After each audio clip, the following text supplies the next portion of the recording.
And with that intro, the world would never be the same. Good morning, good evening, good afternoon. The name's Defender, and welcome to Banjo-Kazooie. Developed by Rare, and originally released for the Nintendo 64 in 1998. Banjo-Kazooie may not have been the first 3D pick stuff up type of game, but many would argue that it's the best. And it's certainly a very important game in the development of 3D navigation. Yes, I know, I don't have an Xbox Live account. I'll just keep playing offline. And as you may have noticed, this isn't the N64 version. No, this is the HD version that was originally released in 2008 through the Xbox Live Arcade, developed by 4J Studios. It's basically the same thing, just now in delicious, crispy, high definition. But I don't want to waste any more time, I just want to get into it, so let's get into it.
Sorry, I forgot to turn my microphone back on. Nah, we're good enough.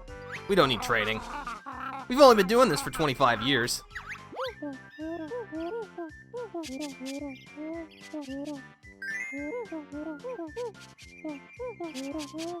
Sounds good.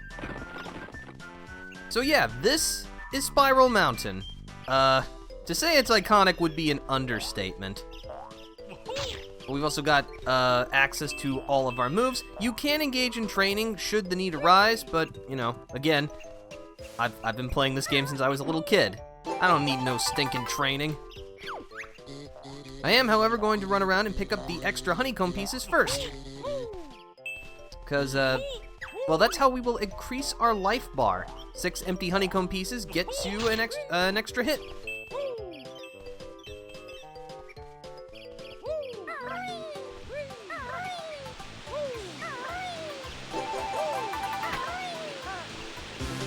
But yeah, I apologize if at points it definitely feels like I'm piloting through this, because that's pretty much what's happening. I am very familiar with this game. I have beaten it many times. And honestly, each time, it's just a joy, for the most part. There are a couple of exceptions, but I think people know what those exceptions are, and they in no way detract from my overall experience with Banjo-Kazooie. I love this game. I do admit that there is a huge bit of nostalgia kind of coloring that opinion, but, you know, it's Banjo-Kazooie.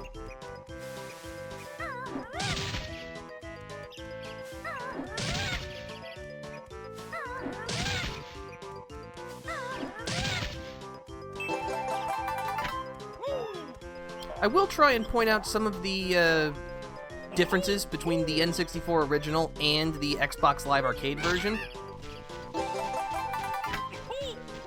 Like, for example, the empty honeycomb pieces, they don't spin around when you collect them to form, like, the 6 to show you the full honeycomb, which is a little strange. I'm not sure why they did that, but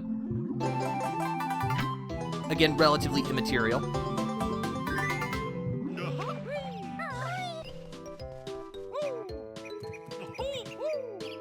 You may have also noticed that the text font and also Banjo and Kazooie's portrait are a little different. I admit I do prefer how the portraits and the font were in the original, but again, they're so surface level that it's not worth really. You get used to it after a while.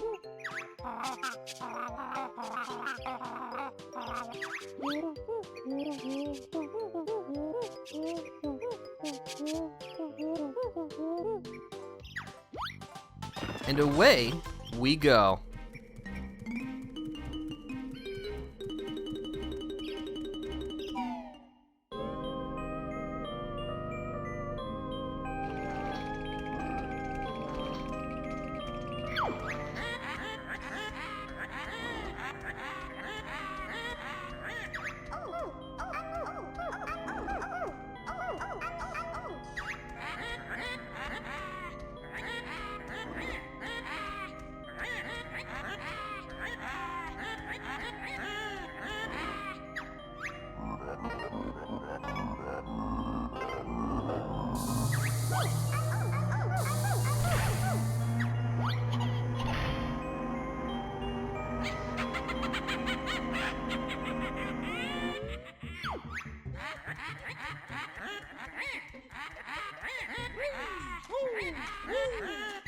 And here it is, the first of many, many Jiggies we will acquire.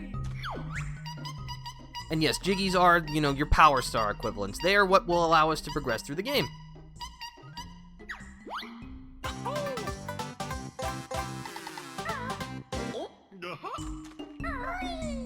Also, I apologize if, the music in the intro was a little desynced.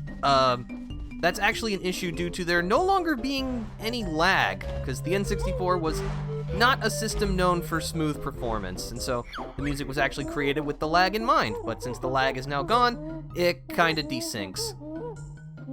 But again, that's one of those very small things that is not worth really holding against this game.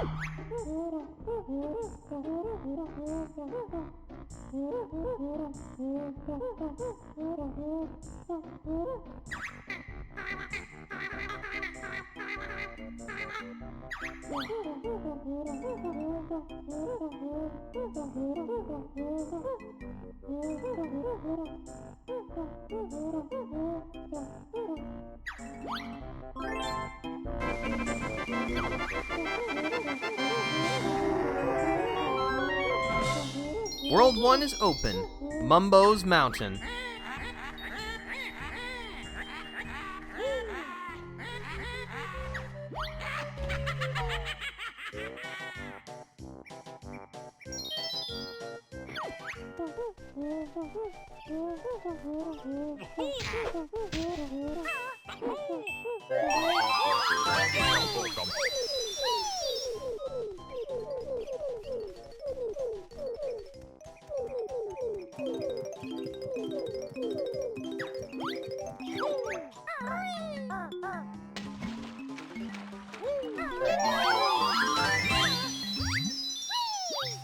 Okay, so I know that there was a lot that was going on there, but there's a lot of stuff to pick up in Banjo-Kazooie. So the first thing we got, the little purple creature, is a Jinjo, one of 5 on each stage.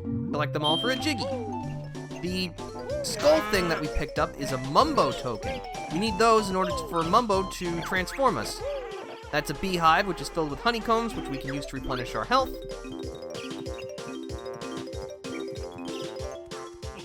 And the music notes are needed to unlock certain note doors throughout Gruntilda's lair.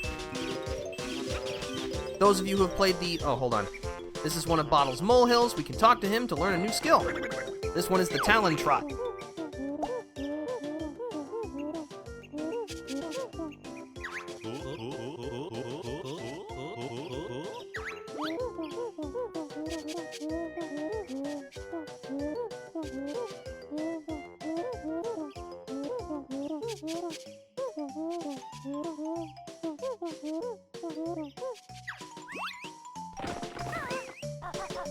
Ooh, we got some eggs. Not only are eggs nutritious, but we can learn to throw them at people.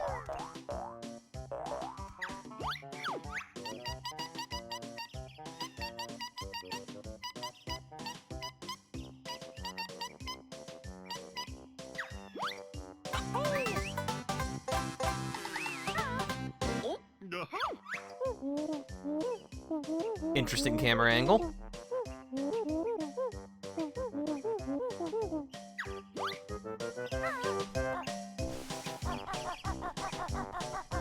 Oh, camera, work with me here.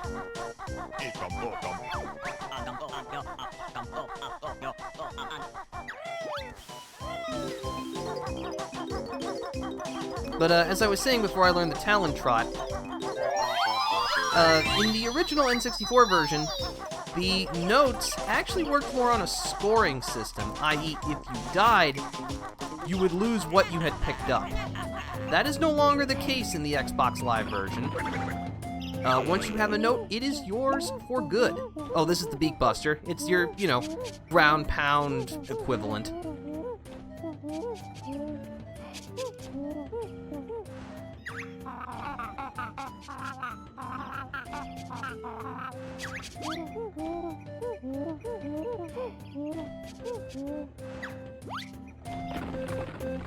Alright, so I'm actually going to immediately turn around, because we need to pick up one more move before we'll be able to do everything near Mumbo's hut.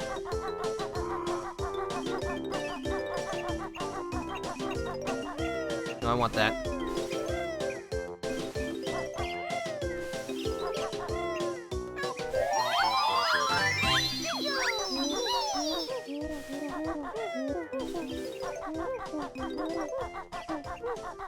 Now, you might be wondering, is this HD version only available through the Xbox Live Arcade? And no, it is not. It is also available on the Rare Replay collection for Xbox One, which is like one of 2 reasons to even own the system in the first place.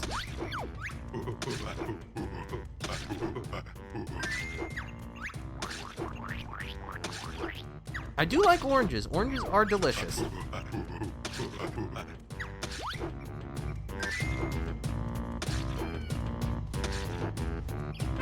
There we go.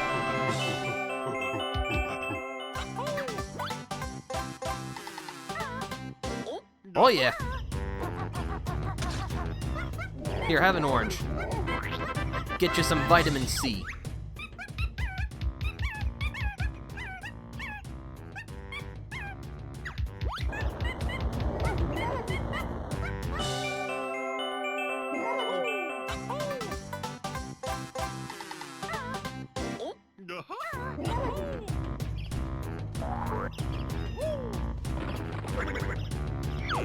So this will let us learn how to use eggs. The ancient ways of the egg, one might say.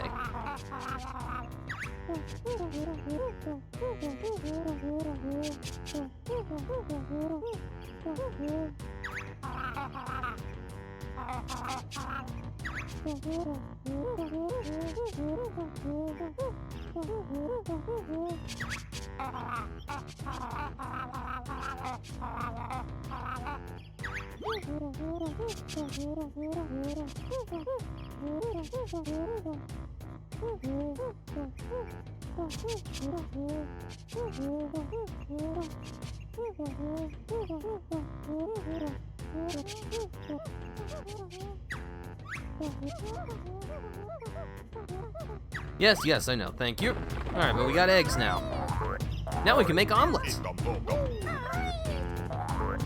How do you like your eggs prepared? I admit oh, that's a Gruntilda switch. That'll reveal a Jiggy in Grunty's lair once you press it. I admit I'm fairly basic when it comes to eggs. I like scrambled eggs, you know, eggs over easy, just, you know, the straightforward stuff. I'm not a super fancy egg guy.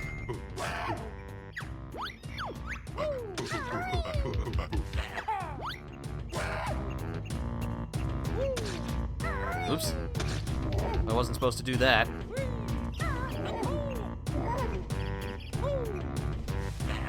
Take that, Conga.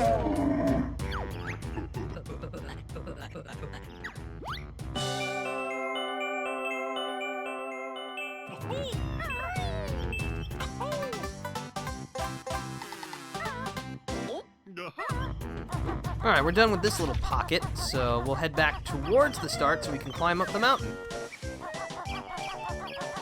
But yeah, Mumbo's Mountain is your traditional, you know, first stage in the game. It's very straightforward.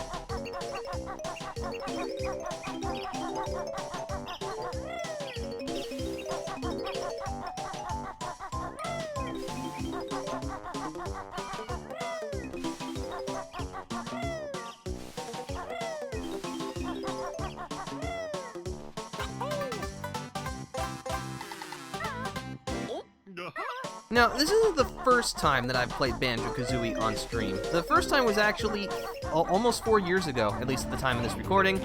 Yeah. So I figured it was time to, in addition to celebrating 25 years of Banjo-Kazooie,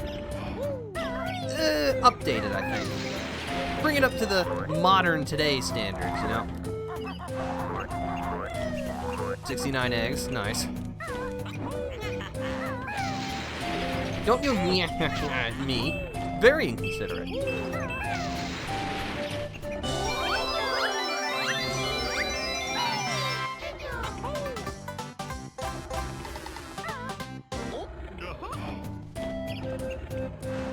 Oh, nope. Give me. Thank you. Ooh. An extra life. We love to see it. And a Jiggy. We really love to see those. Alright, before we take care of that, I'm going to quickly jump back over here, because we need something inside the tower.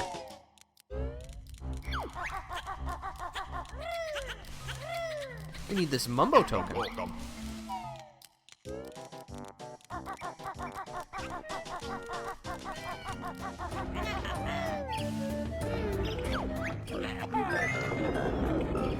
shoot eggs into the totem pole's mouth. But before we hit the last segment, flap flip jump on top, find an empty honeycomb piece.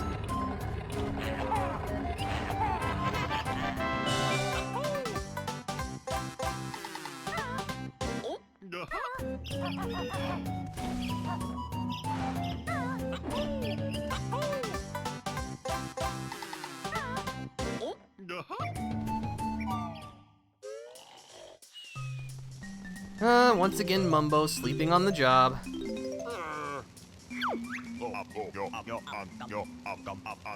the best shaman in the game. You're the only shaman in the game, Mumbo.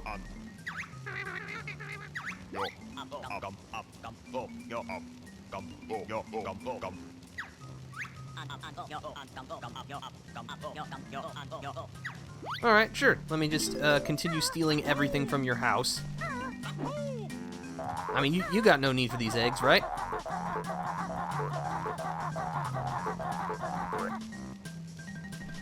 Alright. Wow me with some magic. Oh boy, I'm a termite.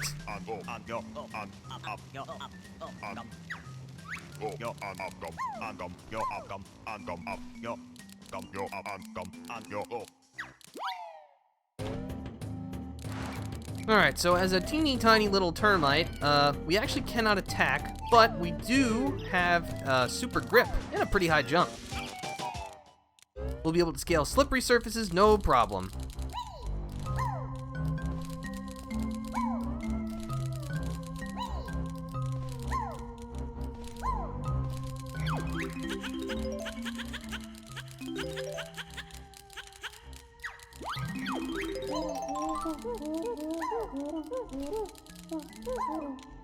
Yep, each world only has 100 notes to collect.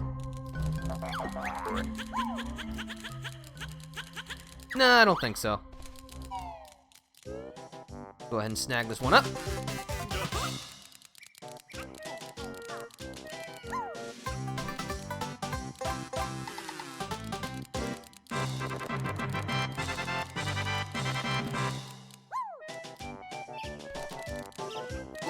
Got the empty honeycomb piece. And that's actually it. Oh, whoa. Yeah, well, the camera may have switched to being on the right analog stick and actually allowing for smooth rotation. Still got some of that late 90s jank.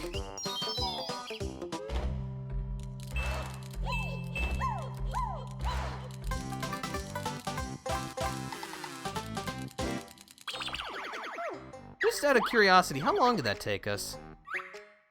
That took us just a little over 10 minutes. Nice. I love it.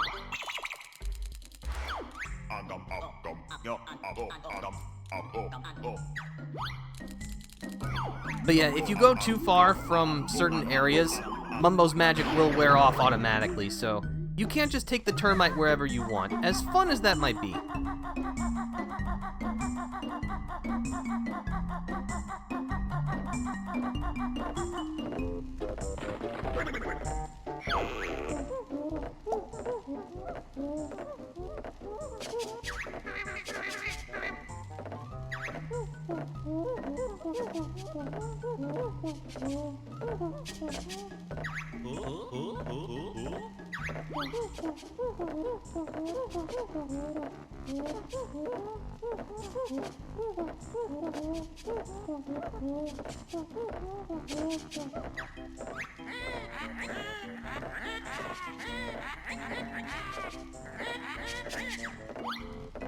Alright, well the first note door only needs 50, but we have 100, which, if my math is correct, is more than 50.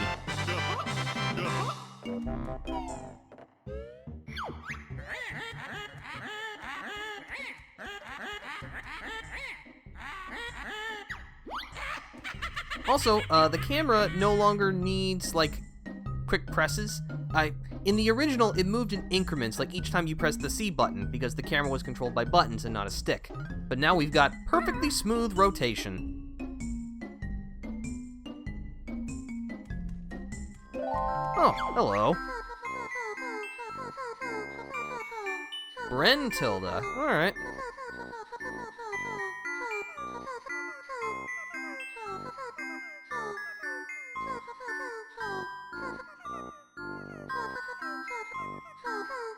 Alright, sure. I like a little bit of gossip.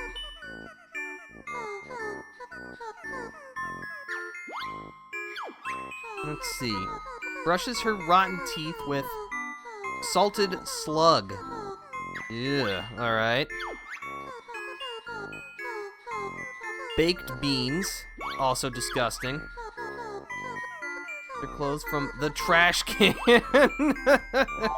I guess that means she has a trashy wardrobe.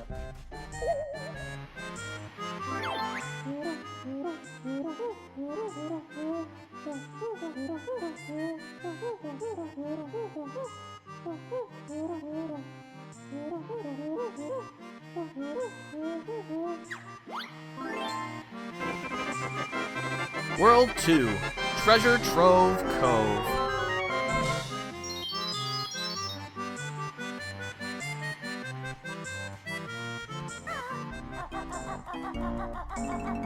I'm sure a lot of people have already professed their love for this overworld, but I'm gonna do it anyway. Gruntilda's lair is fantastic. It's spooky, it's weird. It may not make much sense from like a narrative perspective, but it's just a cool place to explore. Ah, this is a warp cauldron. Once we found a cauldron of the same color, we'll be able to have a shortcut. I like shortcuts.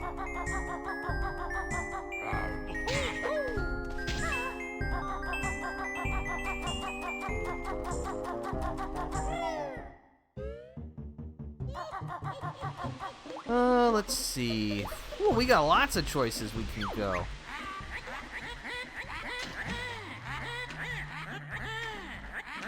Also, gotta love Grunty trash talking us throughout the adventure. Always a highlight. Mumbo token. Found another warp cauldron.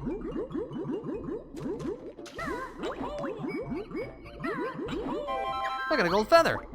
Fortunately, I cannot use it yet. But we will soon enough, my friends.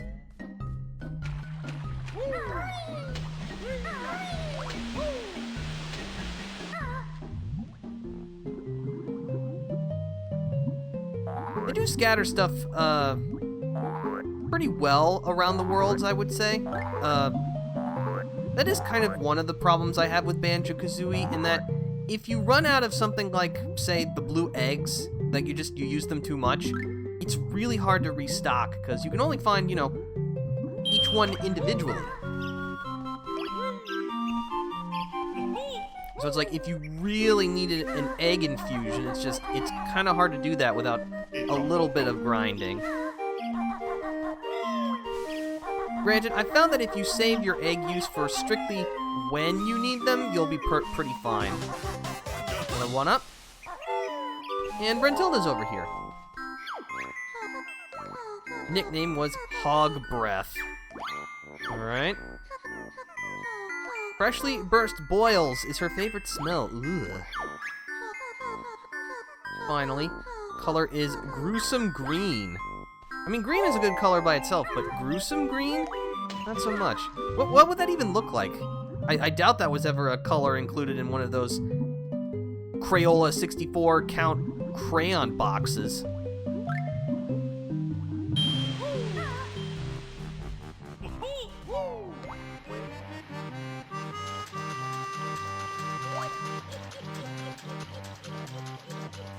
I forget, is there anything behind? No, there's not. Just a little bit of camera whiplash. Alright, on to World 2, Treasure Trove Cove.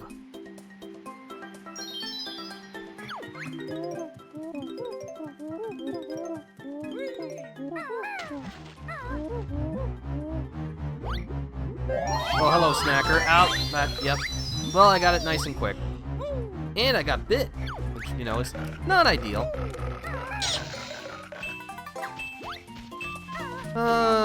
Let's see. We want to just go over here. Hello there. Hello? You guys trying to camp me. Must we settle every problem with violence? I mean, it works for me. But yeah, just use the rat-a-tat-rap, which is your jump attack, to hit Nipper in his eyeballs.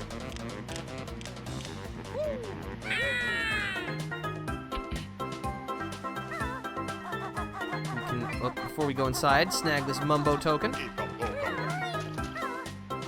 We'll need plenty of Mumbo tokens, so keep your eyes peeled for him.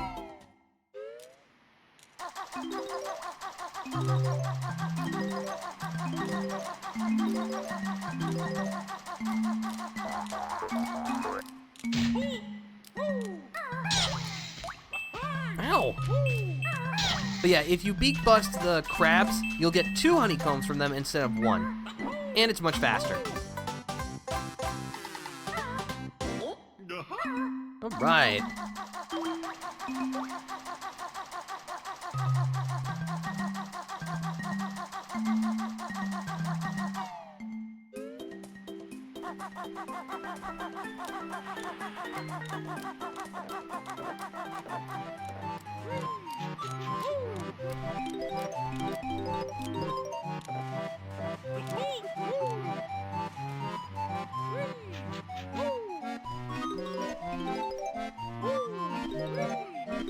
Well, that's alright. Let's go see what's up with the pirate hippo captain. What's got you down, mate? Captain Blubber, who apparently has gas issues.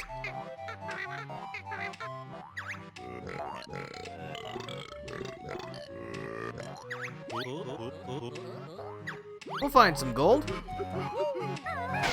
I do like gold.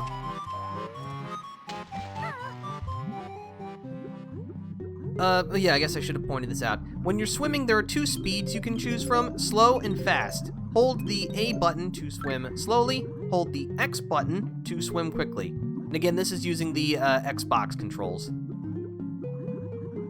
You can also hold down the right bumper to turn more sharply. This is very important and will come in handy later.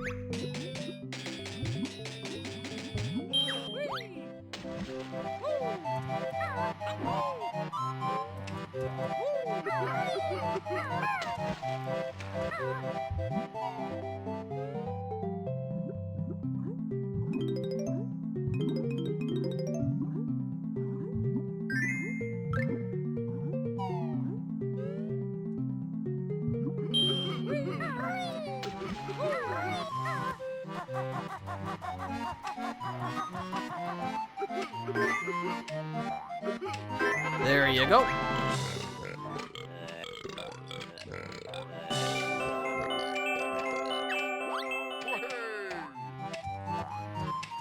And there he goes. Before we collect our gold, we'll get this Mumbo token. Oh, okay, cool. So apparently I fell down hard enough to hurt myself, but I didn't fall on top of the Jiggy. Okay. We got red feathers. This is another consumable that we'll need very soon. And by very soon, I mean immediately. So yeah, now we can fly using a flight pad.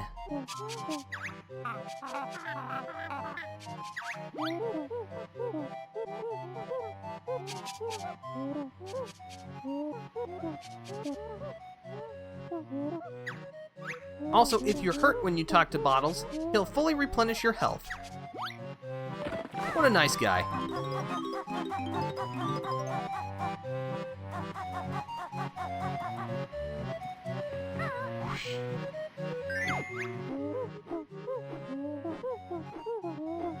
So yeah, you can fly higher, as Bottles is explaining, by pressing the A button when you're airborne.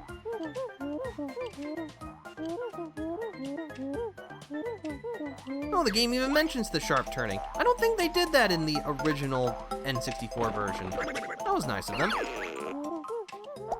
But now we have the shock jump spring. Simply stand on a pad, press and hold the A button, and you'll launch into the air. Alright, that's all the moves. Excellent. As long as we're here.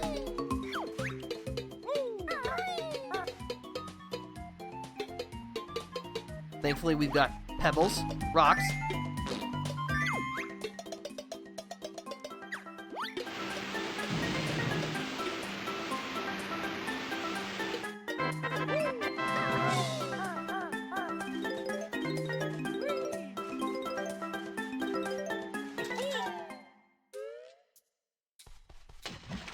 Yeah, this is always one of those games that I just like seeing how fast I can go, because it's a very easy game to just kind of get into a flow state. And plus, in these types of games, and collectathons in general, really the mark of a good one is if it allows you to route. Basically determining like which direction and which order you should do things in order to do things the most efficiently.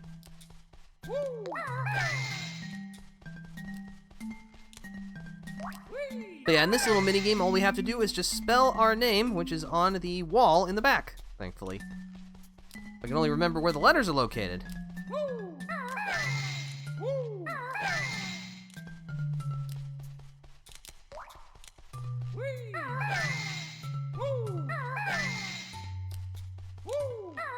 And now we just have to get rid of you, which is no problem at all.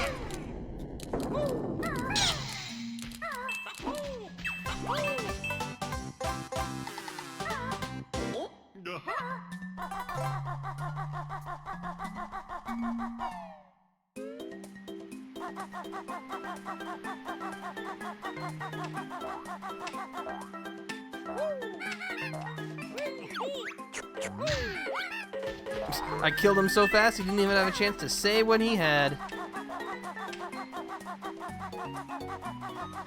Alright, let's take care of the shock jump area over here.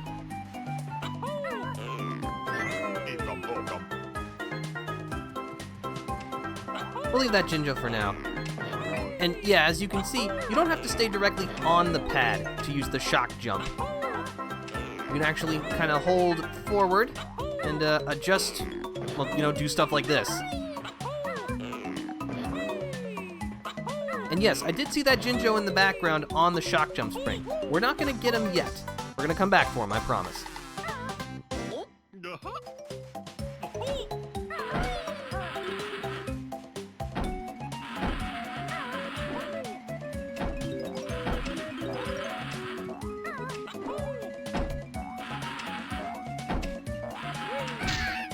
Let's see, I forget. What's in this one? Let's find out.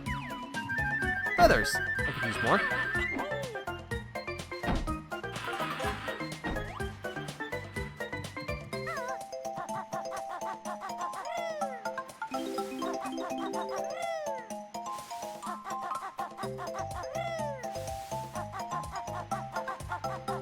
But yeah, you usually see players use the Talon Trot most of the time just because it is significantly faster.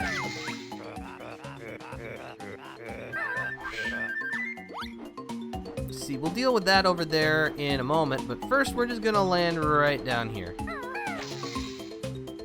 There's a Mumbo token, though we do have to deal with Snacker the shark,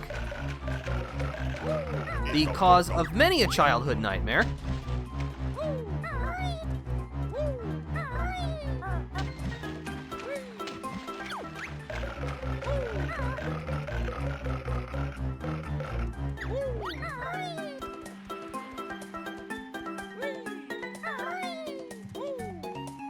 Oops.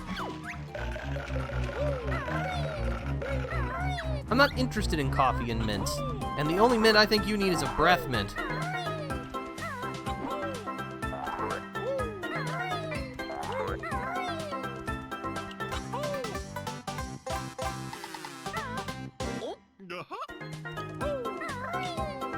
We're cruising! I guess that's what happens when you have 25 years of experience in a thing.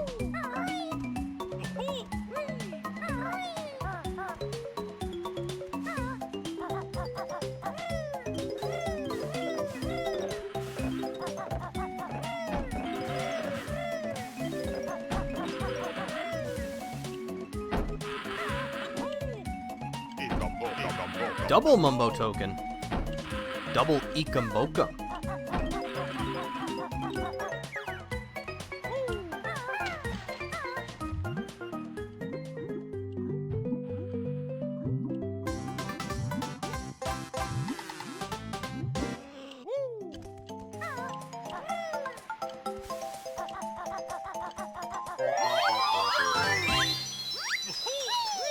Not sure why you need a mine just for that little area. Like, was it just there to prevent kids from swimming in it?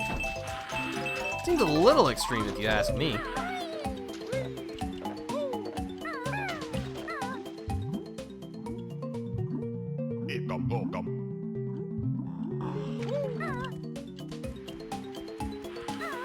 Let's see, I think... Actually, let's do this first.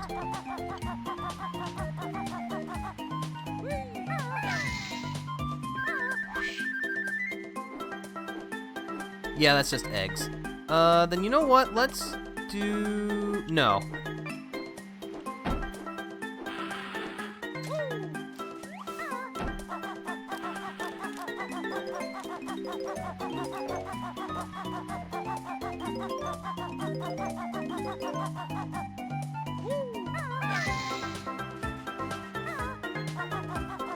So I guess I should talk about this re-release a little more, because, well, it was released in 2008, as I had stated previously, which was Banjo-Kazooie's 10th anniversary at the time. Gee, and we thought that was a long time. Let's see. But yeah, originally this game did come out to celebrate Banjo-Kazooie's 10th anniversary, and it released pretty much right in step with Banjo-Kazooie Nuts and Bolts on the Xbox 360. In fact, this game actually has connectivity with Banjo-Kazooie Nuts and Bolts. Because you see that island out in the distance? If you've played Banjo-Kazooie before, you know that's not supposed to be the case. Because that island is linked to the mysterious feature known as Stop and Swap. But first we gotta dig up some buried treasure, and then I'll return to Stop and Swap.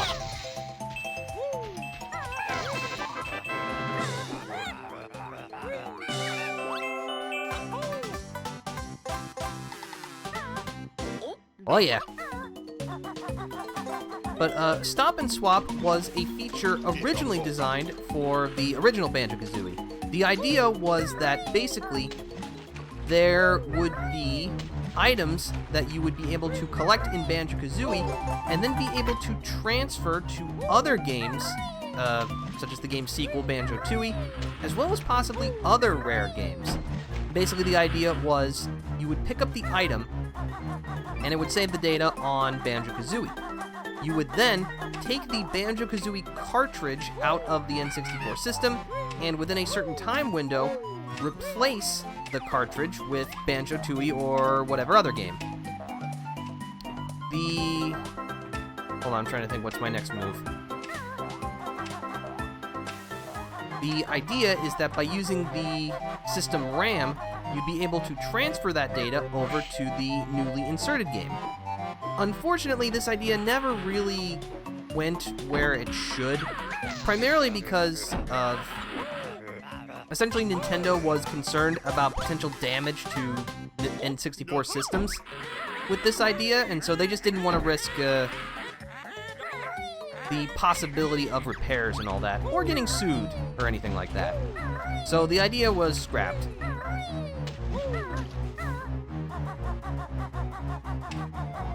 But again, it's a pretty far ahead of its time idea, which does seem characteristic of Rare.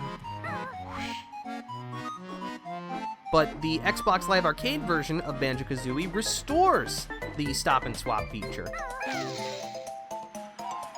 Because, as I said, there's connectivity with Banjo-Kazooie Nuts and Bolts. If you pick up the Stop and Swap items in Banjo-Kazooie, and in Banjo-Kazooie Nuts and Bolts you have that save data on the same hard drive, you can actually get some unique Mumbo crates that can only be obtained via this method.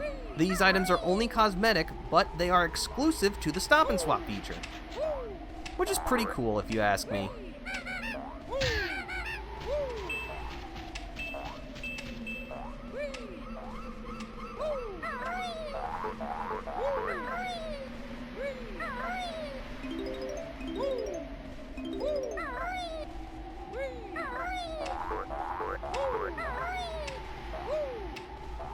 The witch switch for Treasure Trove Cove is behind the lighthouse. Nice. We'll just let ourselves in.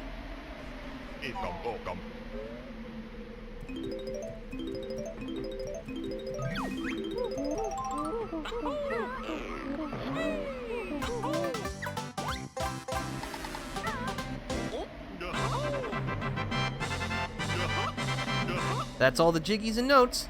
So now we just need the last empty honeycomb piece and we're home free. Which thankfully, eagle-eyed viewers and those who have played this game before will already know where it is.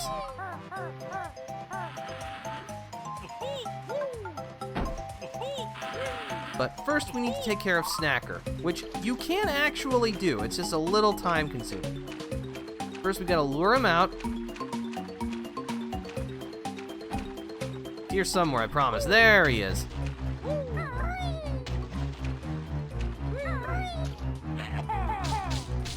And now just hit him with eggs. Now, you don't get rid of him permanently, but you will buy yourself a limited amount of time, which will be more than enough to pick up this empty honeycomb piece.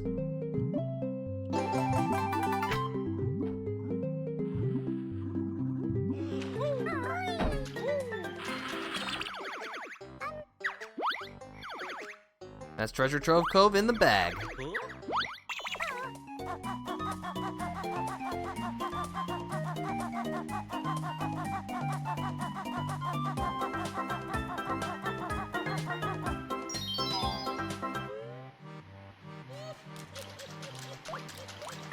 Before we leave this zone, we need to collect the Jiggy from the Witch Switch.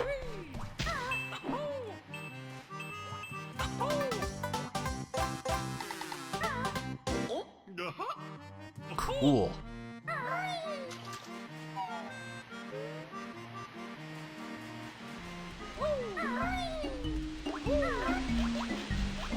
Alright, so we actually do have enough music notes to be able to unlock the next note door, but where's the fun in that?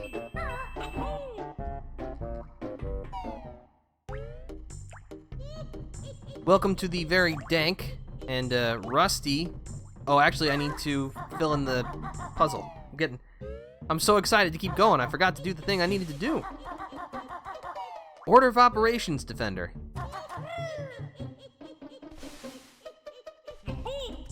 Hold on. No way you can cross that gap, can you? No, they probably thought of that.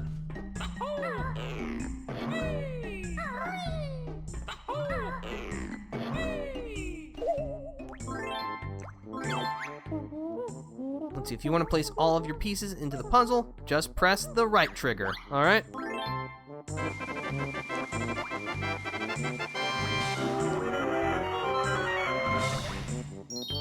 Planker's Cavern is open.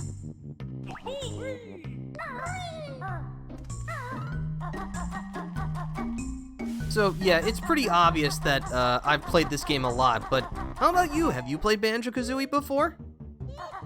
And if so, what did you think of it? Because I know the franchise is kind of weird in that it seems like the game that most people enjoy is the first one. I mean, sure, there are some people who have problems with it, and this game is not perfect, but it feels like, especially in more recent years, the reception of later games has gotten, I wouldn't say worse, but maybe more divisive. This game is my childhood. I'm so glad I found your channel. Well, I'm glad to hear that. Father Elfie, we're glad to have you here. Hope your Sunday's going well. You know what? That's also something I forgot. I didn't ask how everyone's Sunday was going. How neglectful of me. How's everybody doing? Hope everyone's doing well. Got a Mumbo token. Hit this.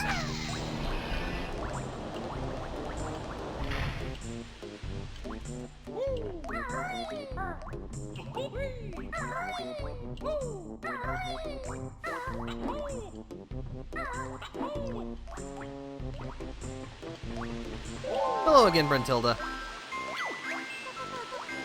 Where's a flea circus? Interesting.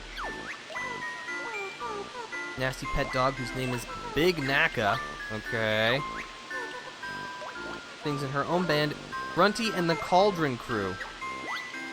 Honestly, that doesn't sound like the worst band name, but I'll take your word for it that they stink. I mean, as long as I'm here, we might as well just go ahead and do this. We've got more than enough jiggies.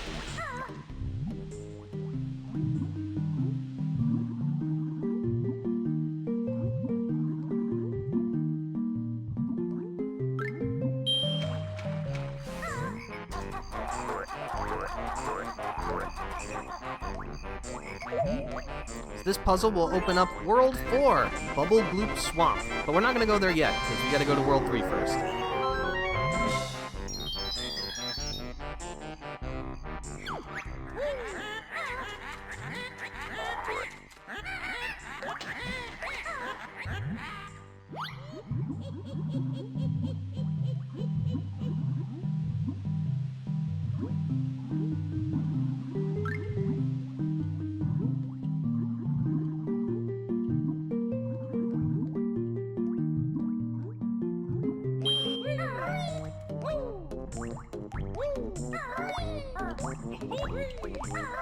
Alright, and in we go to Clanker's Cavern.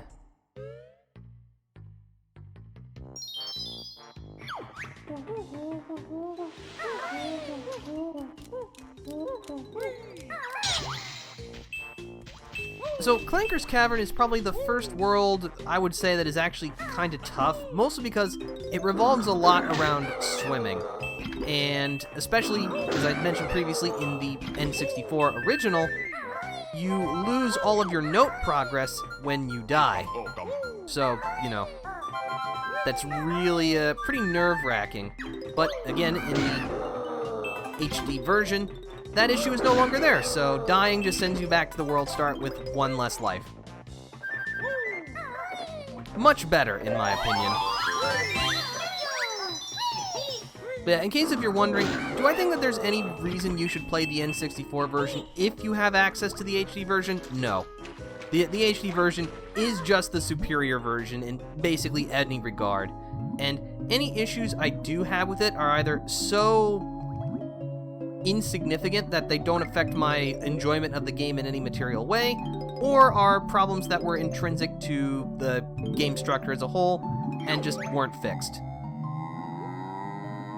Also, that's really terrifying. Alright, I'm sure we'll help you out. Just please do not eat me.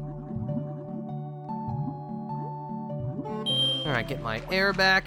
So normally in the N64 version, the first thing that you should do is get Clanker out, because again, if you die here, you lose the least amount of progress. I mean, I'm still gonna do that here, but, you know, it's less scary now.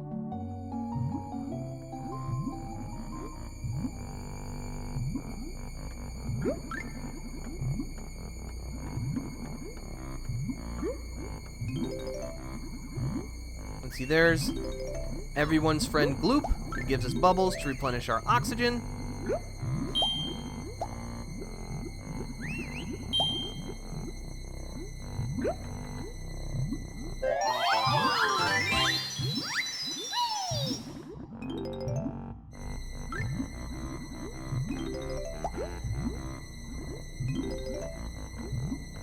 First, we need to snag the notes. Alright, now we turn the big key.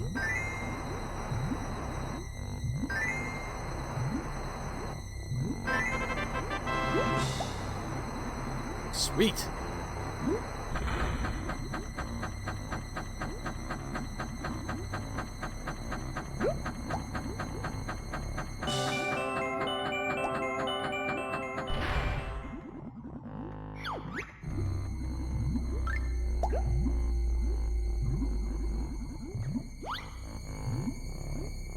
Should have enough air to make it back.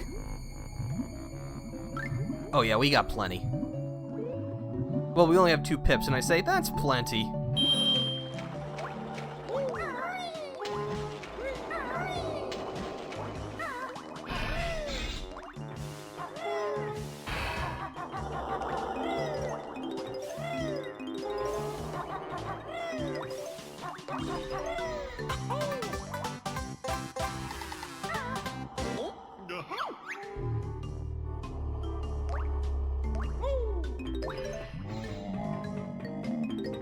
Alright, so now we gotta perform a little dentistry.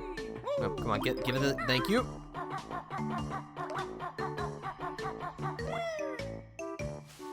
And just bust this open with some eggs.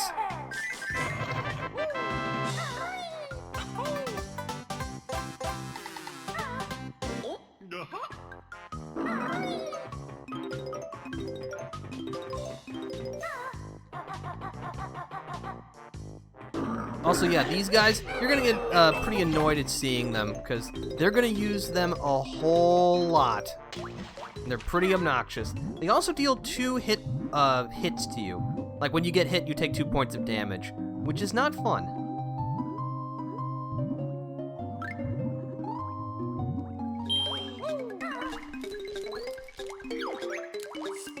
These are the snippet mutants. Alright, sure, I'll fight. Double kill.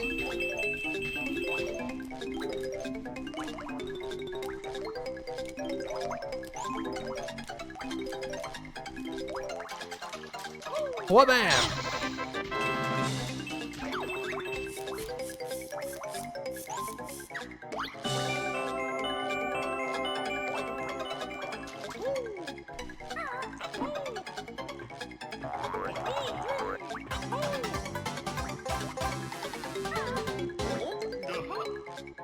Sweet.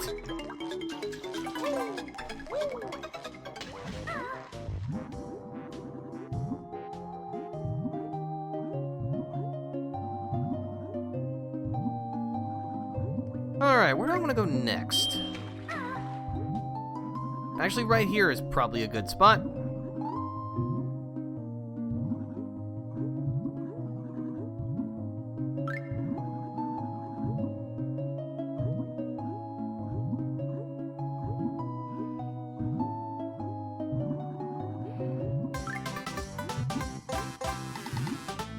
Now we're just gonna make our way back, which is the hard part.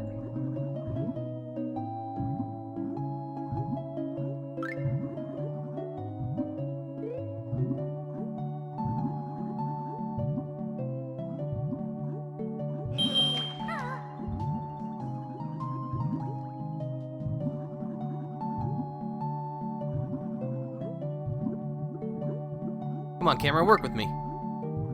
We both want the same thing. We both want to succeed. We don't have to fight each other.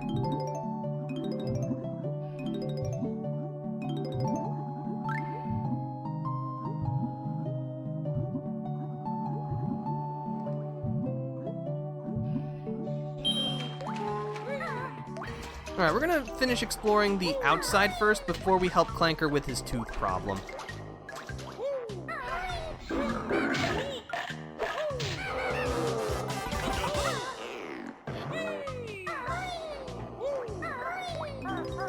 Really? I missed that? Okay, if you say so.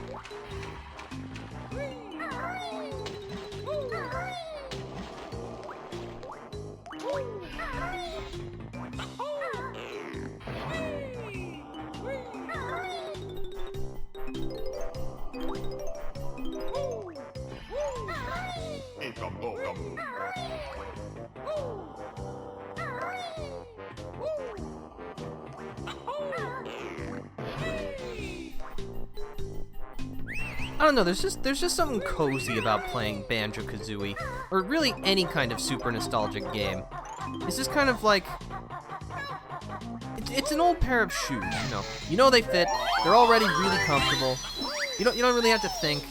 You can just put them on and off you go. I kind of have to wonder what like the comfort games of today will be for people 25 years from now. What will those be? Honestly, I'm not even really sure I could hazard a guess. Let's see, if we swim underneath in this pipe, which is actually open.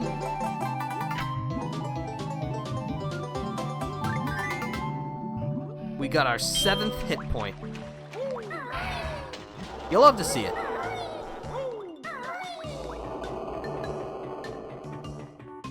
Oh, just made it.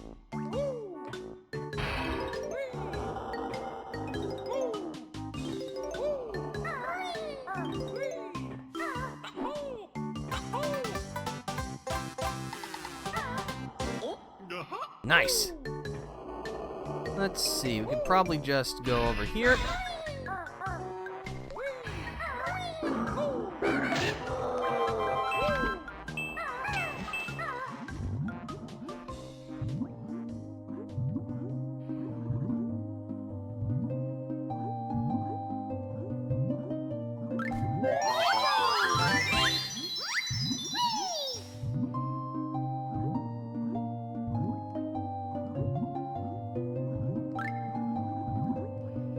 Alright, and I'm pretty sure this is like the last little pocket of the outside before we'll need to start plumbing the depths of Clanker.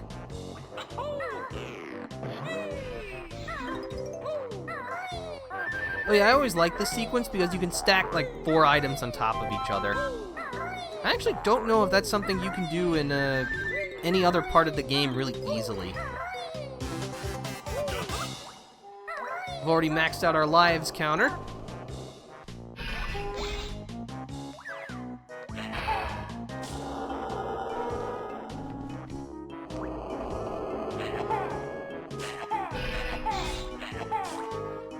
By the way, the game will track the number of lives that you've collected above 9. The display will just never go above 9.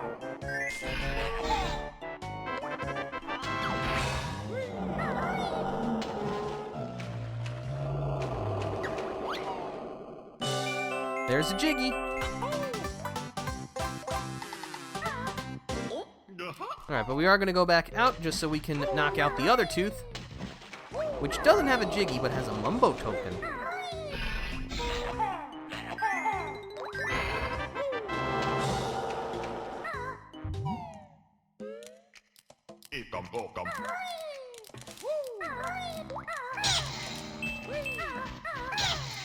Also, Clanker's innards are somehow a combination of both mechanical and flesh. Some very terrifying implications here.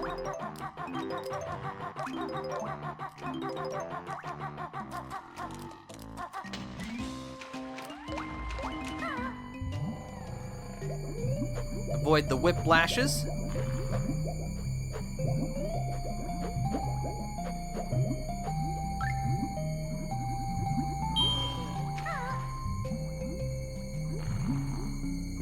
Before we take care of the hoops, we're gonna clean out the side passages. This just leads to a way out of Clanker, which we don't want, but we do want the notes.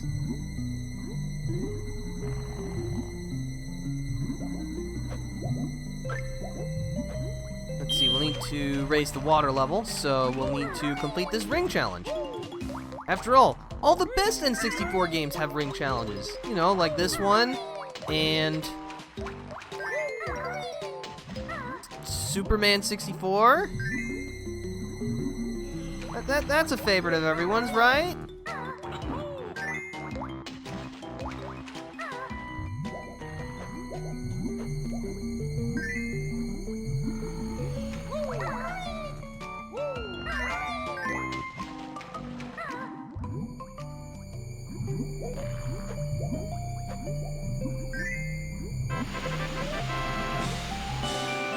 Alright, and that raises the water level inside of Clanker. Now we can go over here.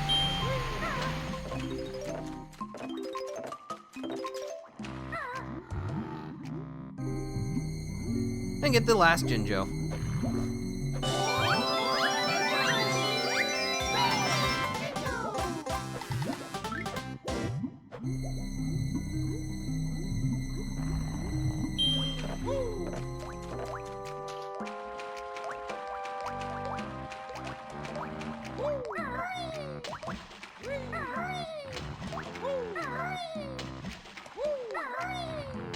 No, come on, let me up.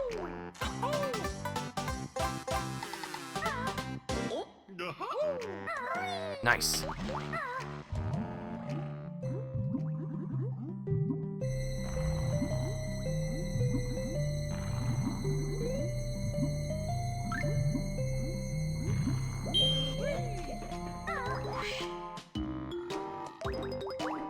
Actually, no, this is fine. This is fine. I was thinking about my order of operations again, but no, this will do. This will suit our purposes just fine.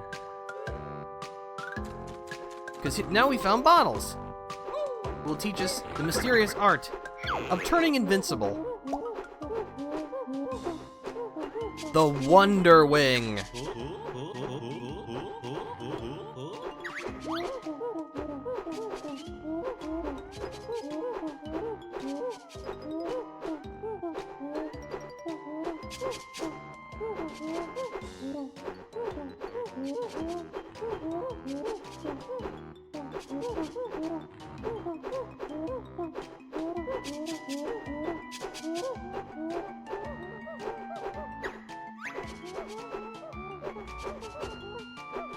All right. So yeah, the button usage for this move never really made sense to me, because you push in the right or left trigger, and then you tilt the right stick to the right. It's like none of the other moves work that way. I mean, would it really have been that tough to make it just hold one of the triggers and then hit one of the bumper buttons? Because the bumpers actually only center the camera behind you. And I mean, sure, that would also be a little weird, but you could just make it like, I don't know, I feel like there was a better way of doing this. Again, one of the few complaints that I have, but again, also insignificant. Alright, last thing to do. Let's fall in the blowhole. Hit the grunty switch, or the witch switch rather. What an eye-popping experience. Thankfully, these blades are pretty slow, he says as he gets hit. Ow. Fine. Well, at least I got all the music notes. And that's the last jiggy.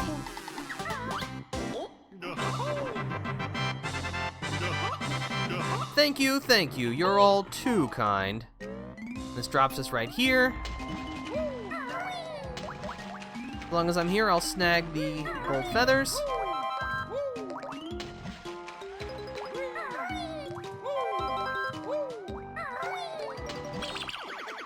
That should be everything.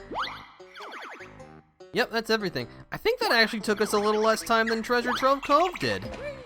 But I mean, we haven't left the stage yet, so.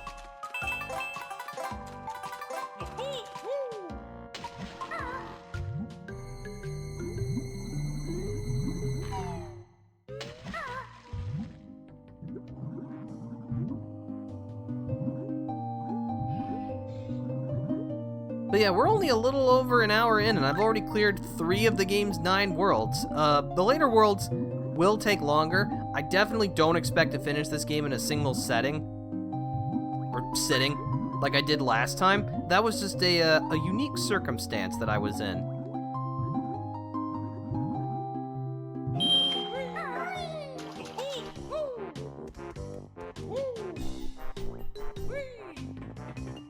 My health.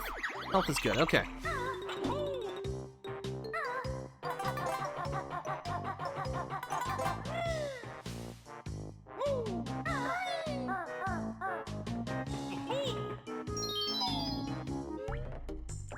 Alright, and we've already unlocked Bubble Gloop Swamp, so we can just cruise right on out.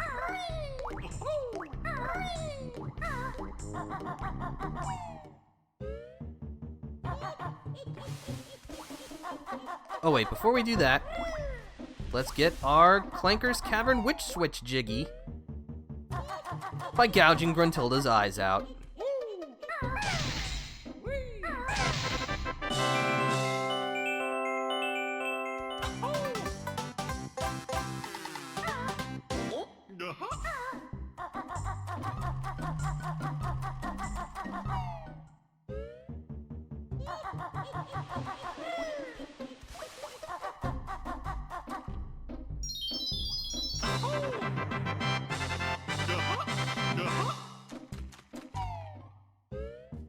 Alright, so this brings us to one of the other, main areas. We've got a couple of paths. Well, actually only 2 paths. Which I guess technically does constitute a couple. Because, What is a couple in terms of numbers? I would say it's like 2 to 3. That sounds about right. In a dumpster. Okay. Sweatiest socks competition. Blurg. Posing in her long johns. Alright. Revolting.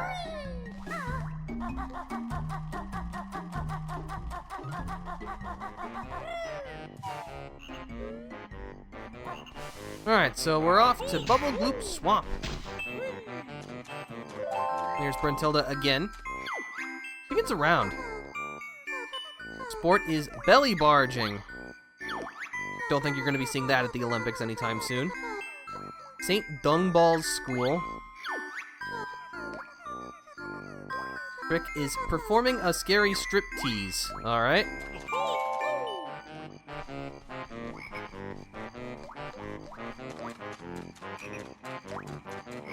Alright, so there is something that we do need to do, but we need to dip into Bubble Gloop Swamp very quickly in order to do it.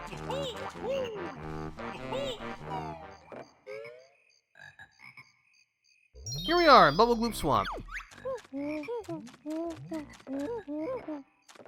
For your new move. There's only one new move in Bubble Gloop Swamp, and it is literally right over here. This will teach us about the wading boots. We can use them to cross through dangerous liquids.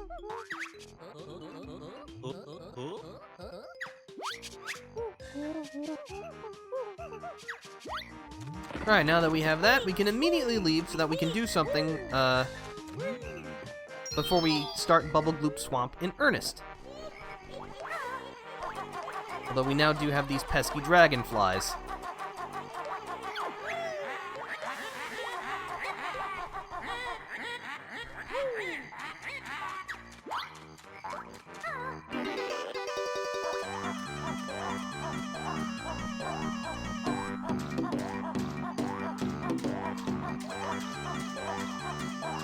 So yeah, as you can see, we need to use the wading boots in order to cross through the muck into this tunnel.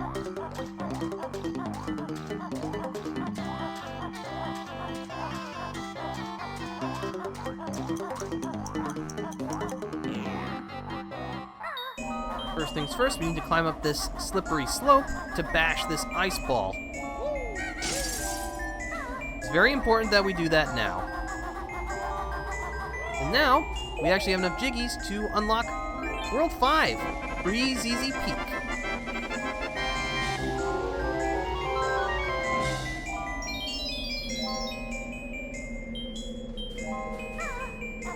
Alright, now that we've done that, we can go back to Bubble Gloop Swamp and actually begin.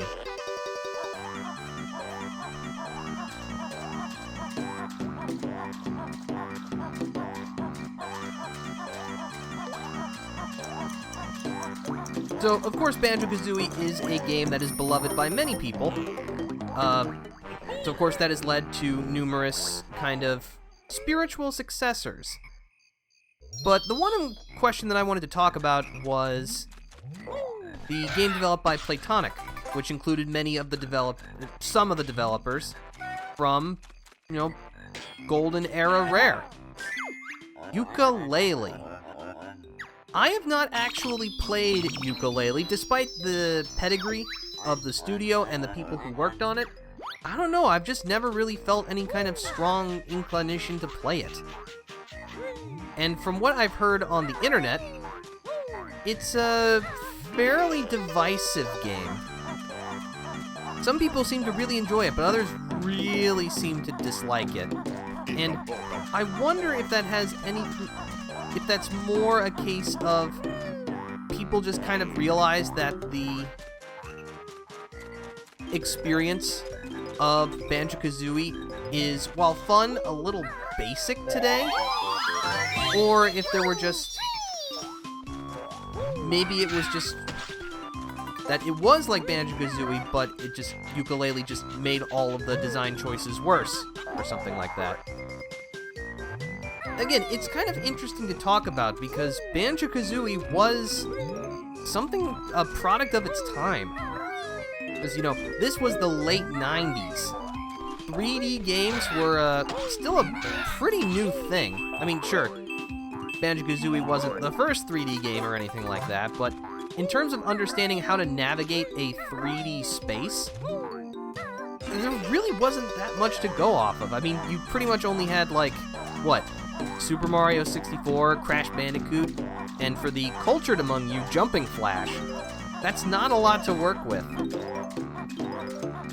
I mean, heck, the reason why Bubsy 3D turned out not good is because they had started development before, you know, games like Super Mario 64 and Banjo-Kazooie came out. I mean, sure, there were lots of other problems, sure, don't get me wrong, but, you know, they were essentially designing in the dark, as were many of these other developers.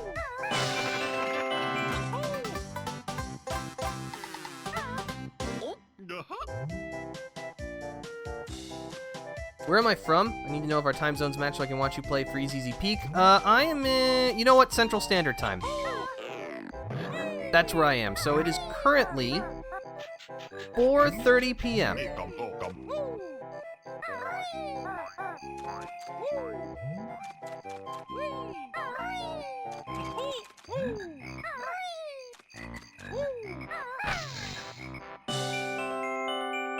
Alright, so we're gonna do this first.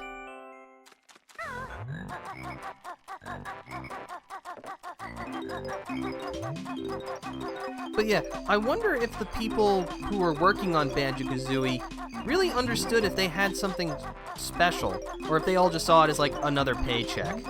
I don't know, it's just... Again, it's just a little weird to kind of think, you know, which games are the ones that people are truly gonna remember, and which ones they won't. Because we could have very easily be in a timeline where, you know, Banjo-Kazooie is a cult classic, not, you know, a game beloved by millions. It was just, you know, it was still a good game, but it just never went on to become legendary. I don't know, it's just interesting to think about.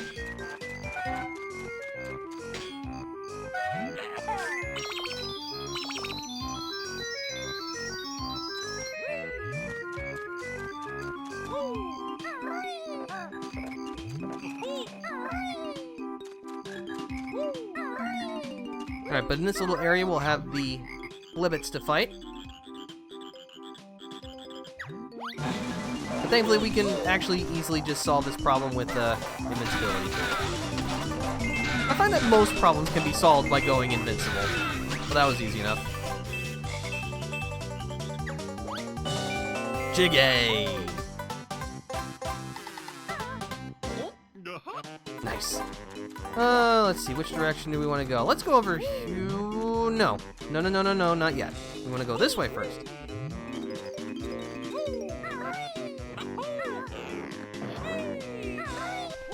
Cause a little bit of property destruction.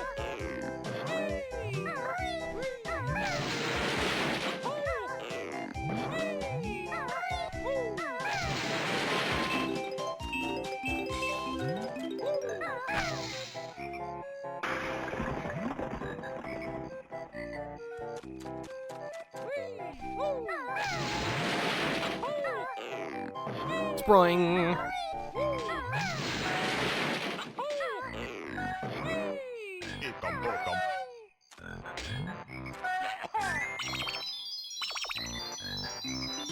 Alright, so over there.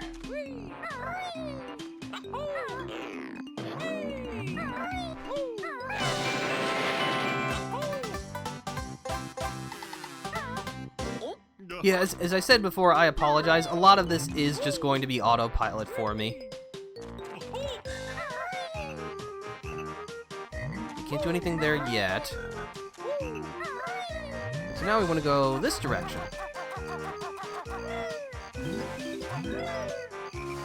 And climb this guy. Is he alive? I'm pretty sure people have asked that question before, but I don't know. He just stares. Unblinking. Ceaseless. Into eternity.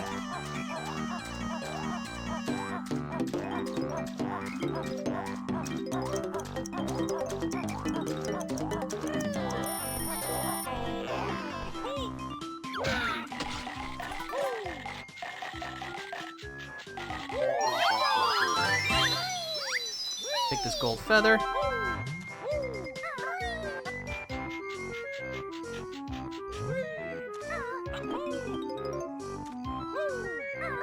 I'm not even really sure. I think these are supposed to be like reeds.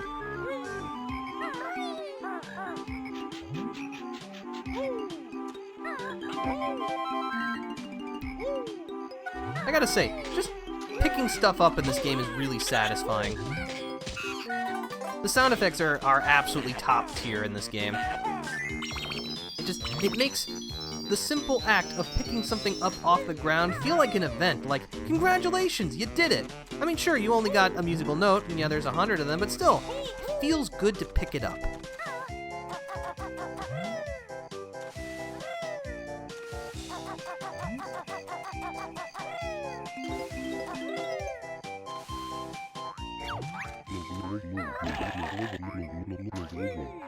Alright, well, let's help you with that. By slamming your feet.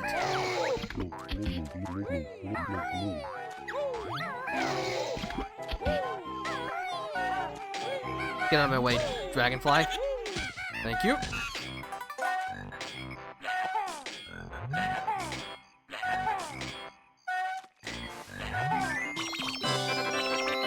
Why, thank you. Another one for the collection.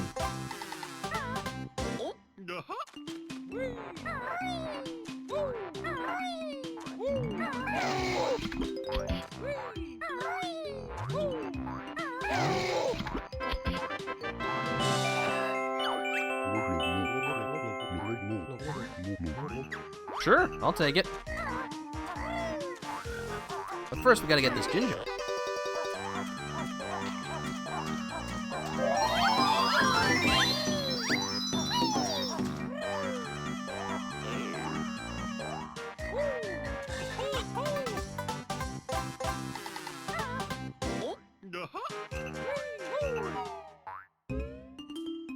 Alright, and inside, we have an interesting little mini game.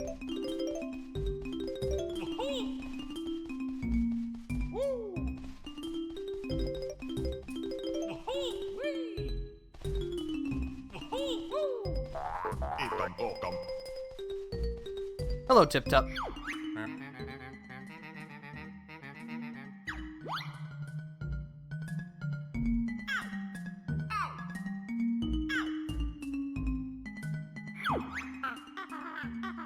A bit short, isn't it? Alright, sure. Time to put my short-term memory to good use.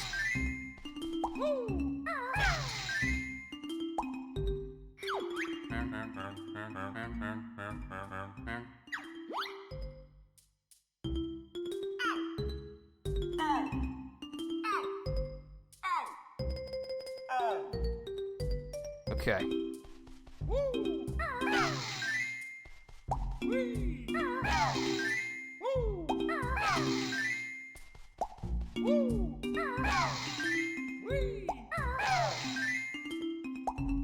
All right, last one.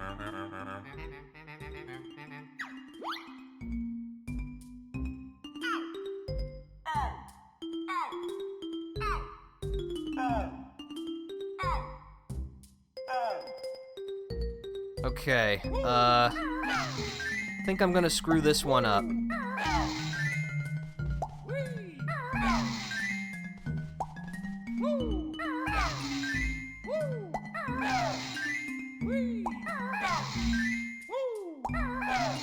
No, I didn't.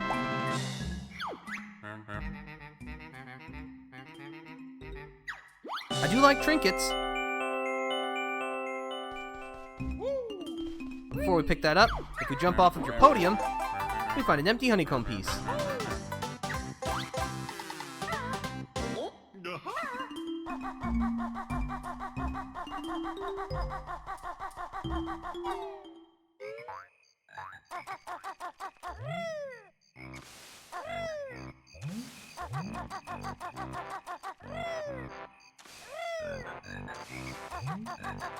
Okay, so I think, yeah, pretty much everything else we need to do is over here. Inside the swamp maze. Hold on, I'm gonna get you out of the way first. Alright.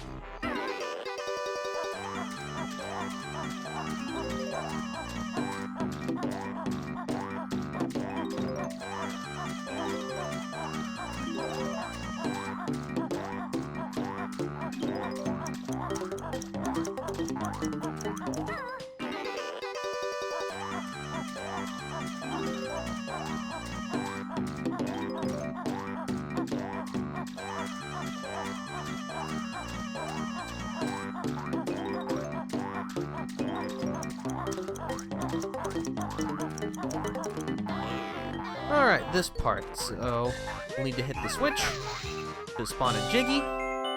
But it's going to give us a very short time limit, and then we have to cross this very narrow path.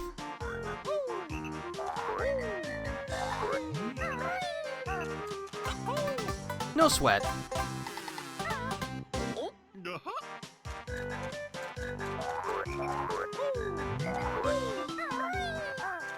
Alright, now we can continue down the swamp path.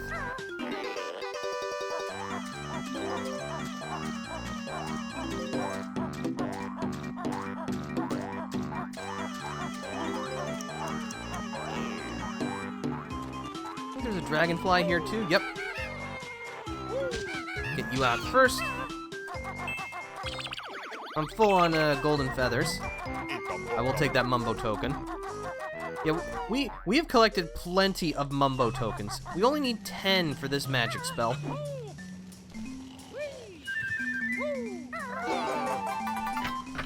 Alright, transform me. I'm a crocodile.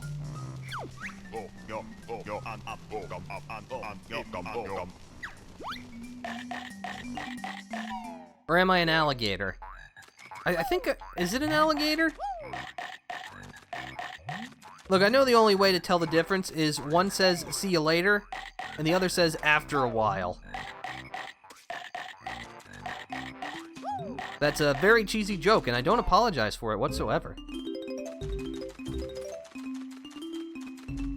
There he is. The one, the only, Mr. Vile.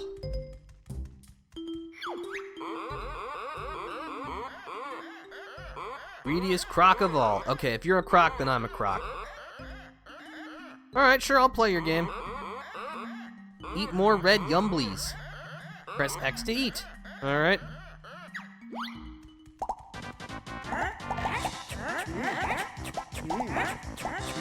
Nom nom nom nom nom. Nom nom nom. Nom. Mmm, delicious.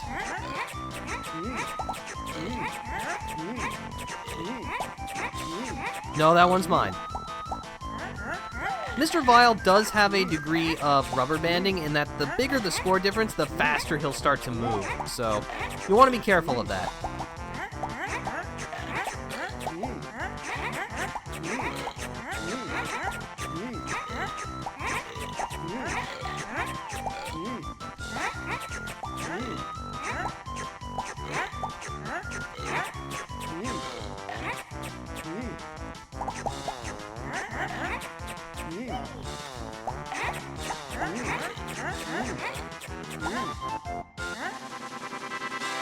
Nice. But of course, that's only game 1. So now, eat the reds and avoid the yellows, as they are not ripe.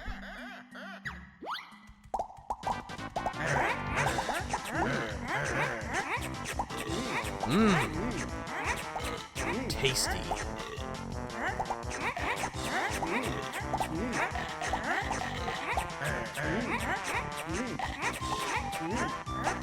I need some more. Give me some more.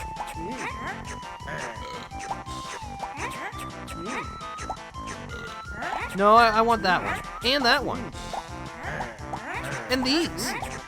All of them for me! Munch, munch, munch.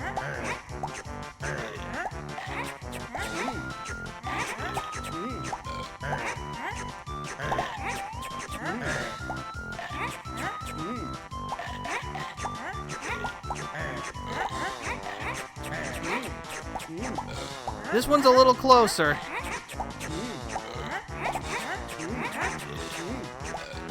but that's still a W for us. Alright, last game. Now you eat what is shown at the top of the screen, so it'll switch between the red and yellow grumblies.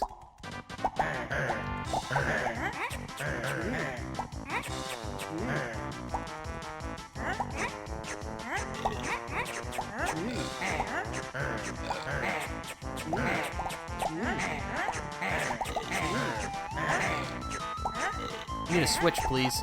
Thank you. Most appreciated.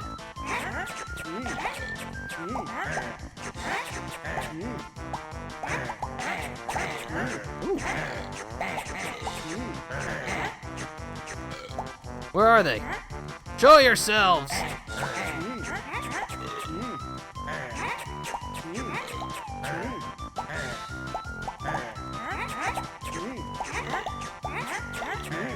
Uh-oh. Thankfully I didn't get sick. We should be fine. A flawless performance!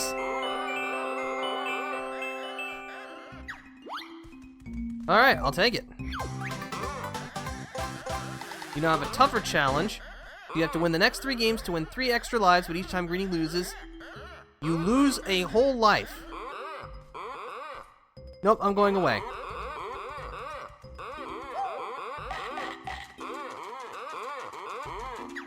Well, I mean, you just lost your most prized possession, so I don't really care. You can go and seethe about it.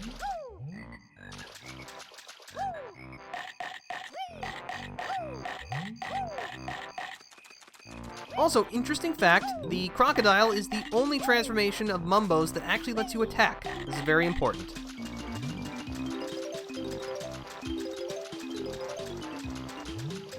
Give me the Mumbo tokens. Eekum bokum.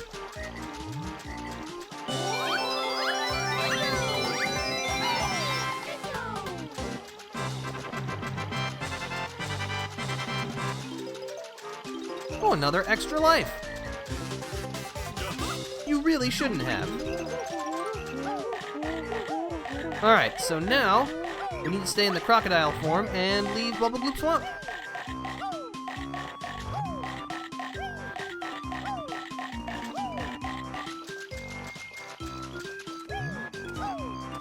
But yeah, I think something that you'll notice is that most of the stages are actually fairly compact. This is a good thing, because it means it's very easy to get the lay of the land, and it means that once you know what you're doing, stages don't take that long. Yeah, Bubble Gloop Swamp was only 20 minutes. It's been the longest stage so far, and don't worry, we'll encounter longer stages.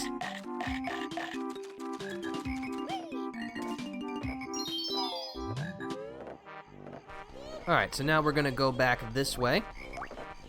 Because as the croc, we can go through the swamp completely uninhibited. We're friends with the piranha.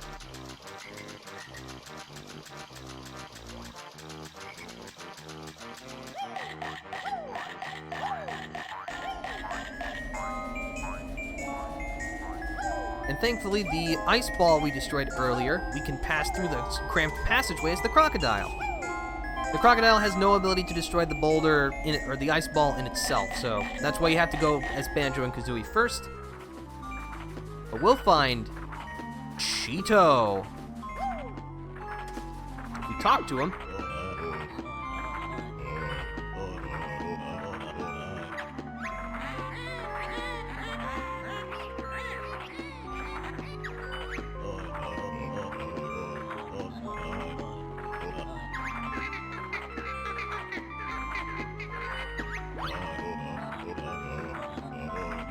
The code Blue Eggs on Sandcastle Floor.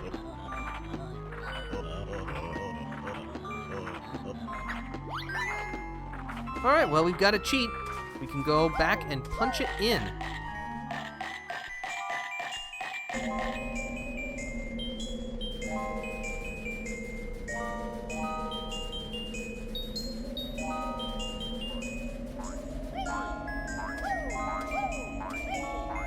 Let's see, we did hit the witch switch, but I think We should actually be able to get that Jiggy now. Excuse me. Or rather, once we get to the place we need to be.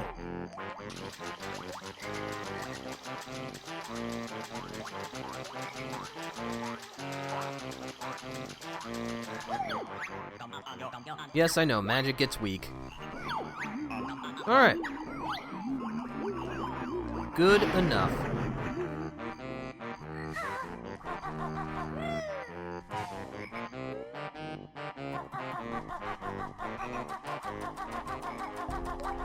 Well, we might as well grab our bonus.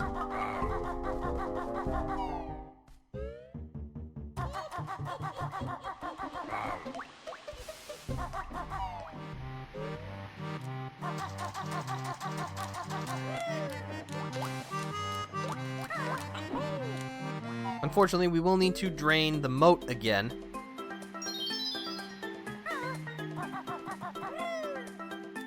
But I mean, that's easy enough to get back to.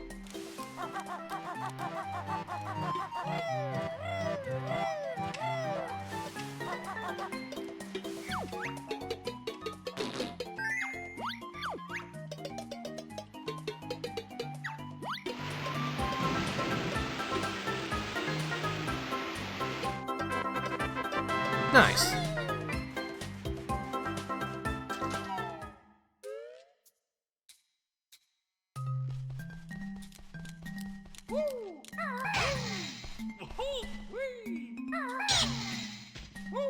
So, blue eggs. L U E E G G S. We can now carry 200 eggs.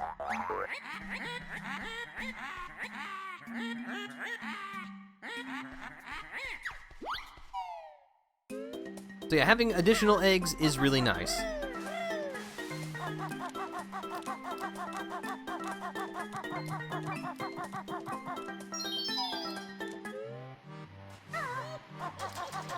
Alright, now we can get on with it.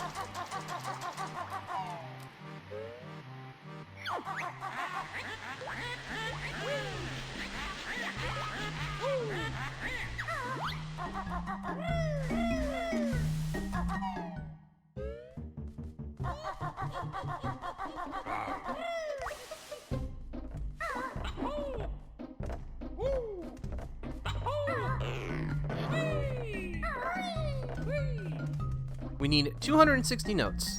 400 is definitely more than 260. Alright, onwards then.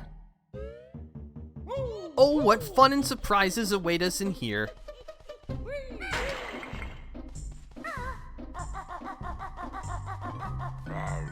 Out of my way, buddy.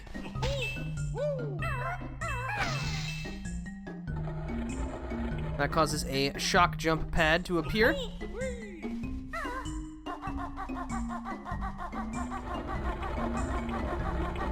Before we do that, let's see. Yep, there's a Mumbo token back there.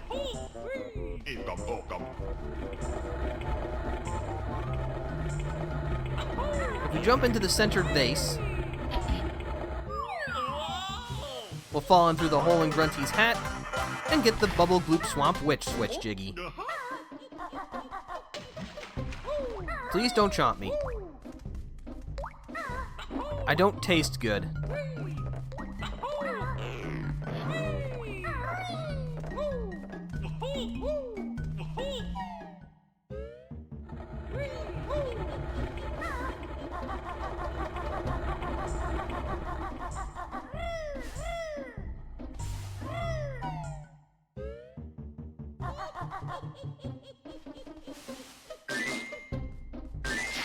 Alright, that'll help us with something.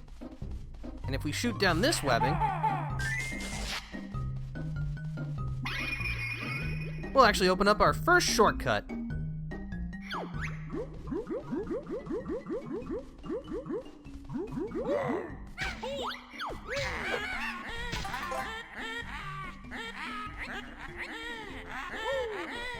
All right, we're working on it, Grunty.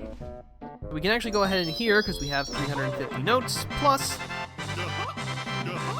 It's actually important that we do so, because the next world that we're heading to, Freezeezy Peak, is actually the only world in the game where you cannot effectively complete it in one run without a move from a later stage. It's very weird. So I'm actually going to unlock Gobi's Valley, which is World 6.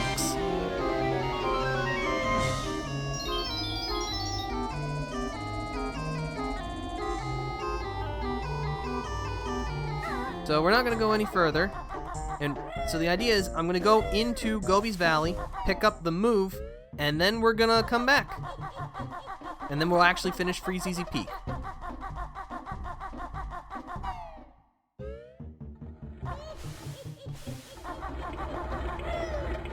Alright, our handy-dandy wading boots will let us cross the sand.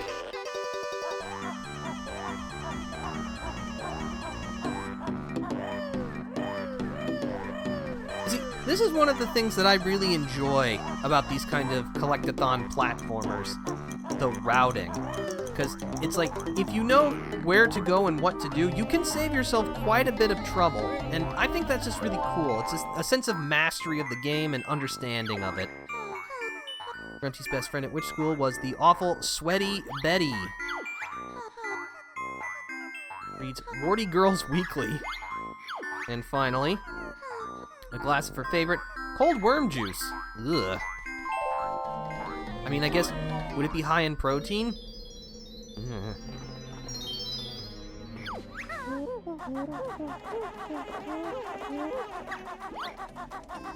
Alright, I'm actually gonna ignore like all the notes and stuff. I just want the move.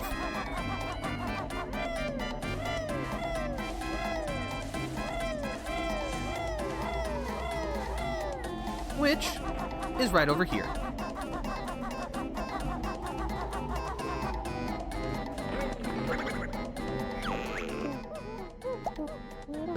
The Turbo Trainers.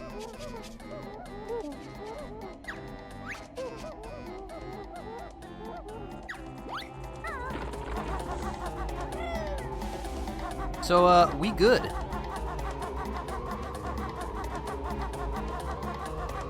Gilgamesh coming in with the raid. Hello, Raiders. How is everyone? I hope you're all having a wonderful Sunday.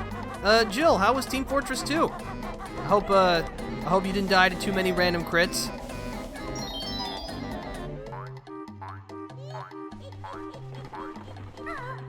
But yeah, you have just caught us playing some Banjo-Kazooie in celebration of 25 years of Banjo-Kazooie as a franchise, and 4 years since I last played this game. So I figured I needed to go through it again just to bring things up to modern day standards. You know how it is. But things are going really well. It was pretty good. Nice playing it again after taking a break. Oh wow, 25? Yeah. And I've been playing it for that long, which, you know, makes me feel really good. And not like I'm rapidly deteriorating.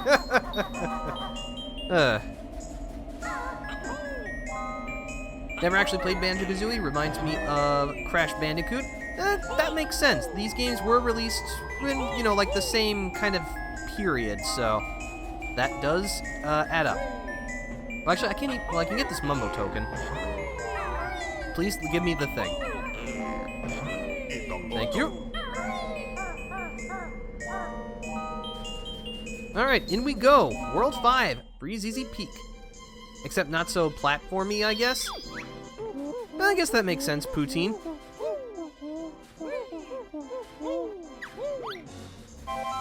Oops. Yes, as you can see, it's very slippery around here, so we'll have to be careful. Ah, hello, Boggy.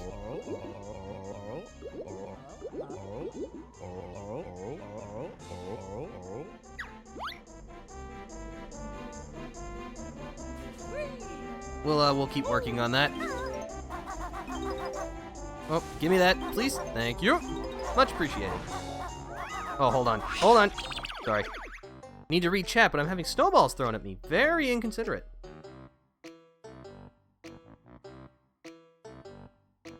Father Elfie, and Illustrious Rocket, thank you for following. Greatly appreciate it. There we go. Okay, now, where were we? First things first, we want to do this. Do we? Actually, not quite. Yes, yes, I hear you laughing in the background. You're so funny. Throwing snowballs at people. You probably put rocks in them too, because you're just comedy geniuses. We'll learn our last new move, the Beak Bomb.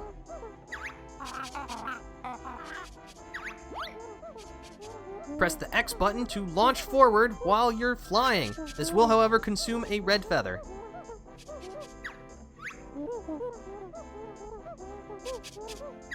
Yep, there are now no more new moves to learn.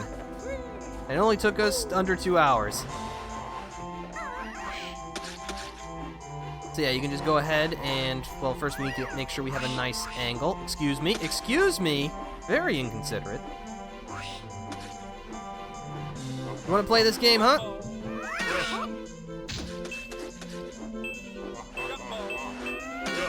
Oh yeah.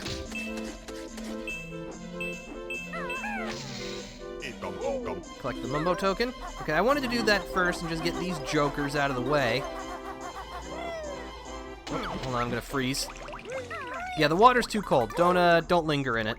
Unless you want hypothermia. I'm not gonna tell you what to do. There's another game in particular that makes me think of this, but I feel like these days it's super obscure. Oh, what game is that, Poutine? If you, don't mind me asking. Okay, so, I've seen a speedrunner do this trick before, so let's see if I can pull it off. First, we open up the box. Kingsley's Adventure. Oh yeah, that's like it's a PlayStation game, isn't it? It's a game where you control like a little fox. He has a sword and shield. It's vaguely Zelda-like. Okay, so hold on. Here's the idea. We go over here. Okay, I screwed it up. So the idea is you're supposed to move to the side so that you don't even spawn in these munchers. But unfortunately, I will have to actually do this the way the developers intended.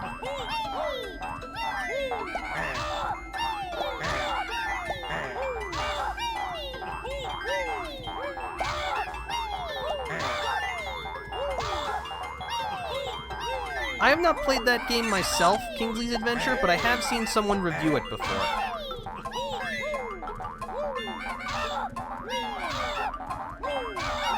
Alright, that should do it. Yep, exactly that. Never got very far in that game, found out later. It was actually very hard for most people who played it. Because, yeah, I think Kingsley's Adventure had tank controls, didn't it? Alright, first we gotta destroy the ice cubes.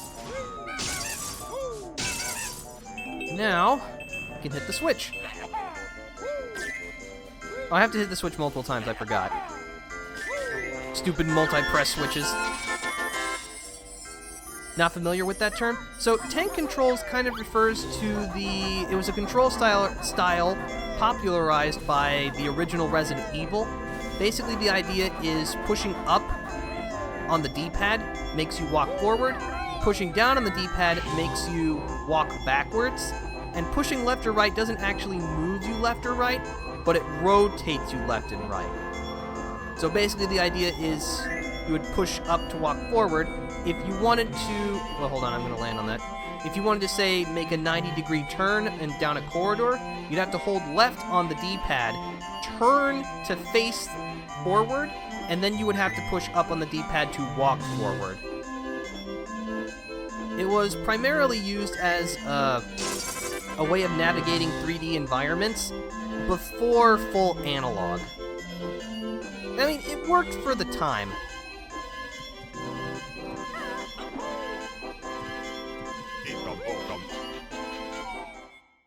I think it might have been like that. It's been so long I can't remember. Yeah, Kingsley's Adventure is also an old game.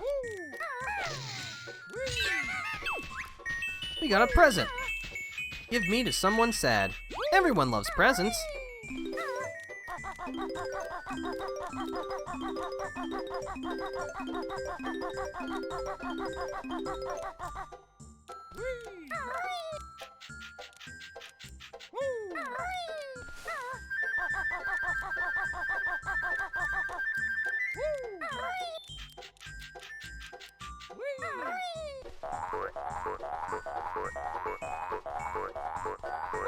This is such a satisfying sound effect, and a jiggy. Alright, now here's the $1,000,000 question. Can I fall in the tree hole? Yes, I can. Okay, good. I didn't have to do that, but it just made things faster. Let's see, I hit that switch.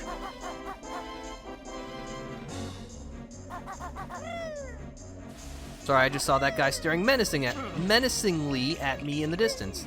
He's just standing there. Menacingly!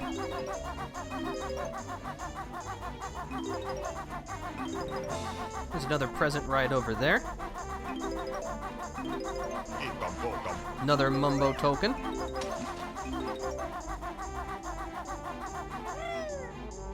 There's a Mumbo token there too. There's Mumbo tokens are all over the place. Which is a good thing because thankfully you don't have to collect every single Mumbo token in the game in order to get all the transformations from Mumbo, just enough of them. For the record, enough of them is, let's see, there's 5 transformations. Each one, the first one starts at 5, and each one has a cost of increasing by 5, so 5, 10, that's 15, 15, that's 30, then 20, that's 50, then 25, that's 75. So yeah, you need 75 Mumbo tokens. Oh, there's another one right there.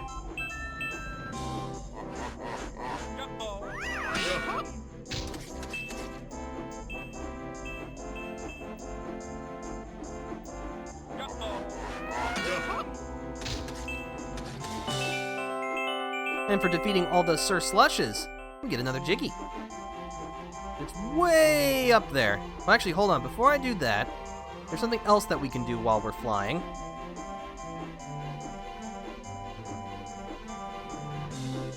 Actually, this will be faster. We gotta hit the snowman's buttons.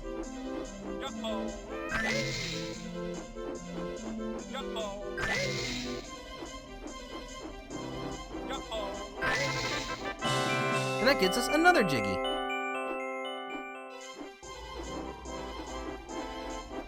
Alright, so first we're gonna fly up top. No, don't land in the pipe. There is a Jiggy in the pipe, but we need to get to the top first.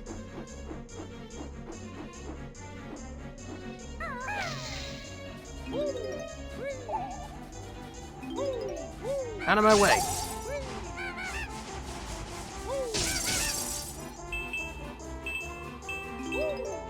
Another reason the Talon Trot is really good, you have better traction on ice.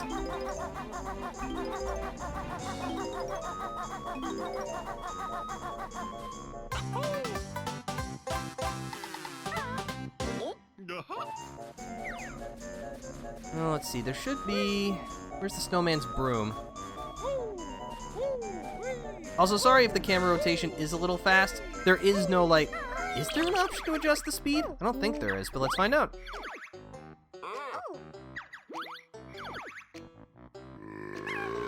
For default settings, sound effects, music, okay. This is a control list. Nope, there is no way to adjust camera speed. So if you get motion sick, blame the developers. There's the snowman's broom.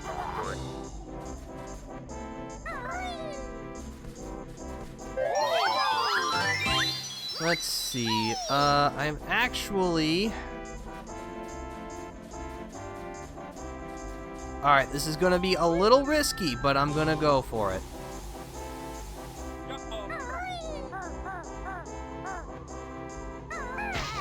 You know what, that's only, what, 2 hit points? I'll take it. I'll just pick that up. I mean, that was an equivalent exchange, but eh.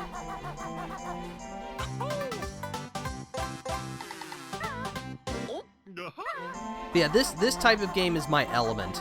I grew up on 3D platformers. All of the big ones. Super Mario 64, obviously Banjo-Kazooie, the Crash Bandicoot series, the Spyro the Dragon series. This is my element. I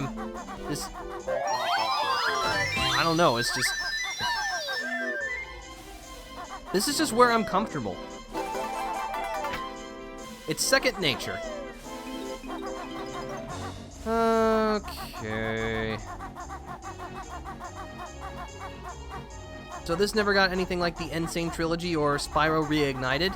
Technically, no. This is an HD version, which was released originally in 2008 on Xbox Live Arcade.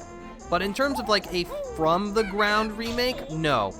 Banjo-Kazooie and Banjo-Tooie have never gotten anything like that. But I will say, this game still plays quite well, which is both a testament to the original game design and the improvements made from just having better hardware. So, would I like to see a full-blown remake? Absolutely. But, unfortunately, that decision is kind of in Microsoft's hands, and, well, Microsoft don't seem interested in doing something like this, unfortunately.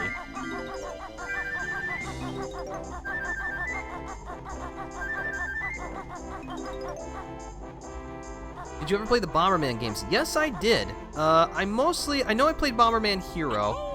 I think I played a little bit of Bomberman 64. And it wasn't until a couple of years ago, I didn't even know there was a Bomberman 64 sequel. But no, I did play Bomberman quite a bit. Those are also fun.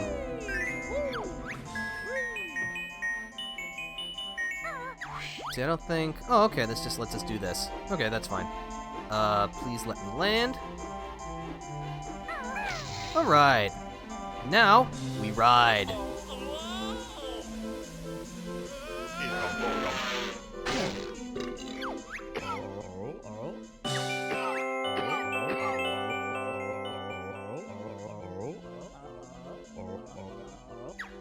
Alright, well, see you later.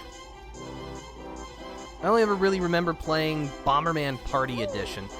What system did that come out on? Because I know that, you know, Bomberman's a fairly prolific character. He's had a lot of games on a variety of systems. I'm pretty sure it's like legal requirement that your system has to have at least some version of Bomberman on it. I'm pretty sure you could play Bomberman on like a TI-84 calculator. Let's see, what am I doing? No, I want to fly.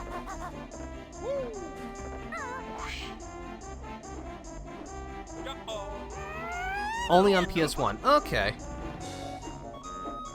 That sounds right. I'm just gonna go ahead and snag this Mumbo token. Let's see, there's an extra life on the house, but I'm pretty good on lives. How about Tomba? No, I have not. I have heard of that, though, and I do know that it's getting re-released. I saw the limited run direct or whatever a couple of... Was it a couple of months ago? I guess so. So, I am very interested in picking it up. It's really good. I've heard really good things about it.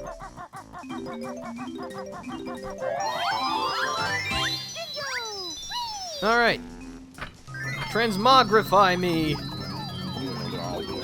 Played it a ton when I was a kid. That's very cool. I'm a walrus! Well,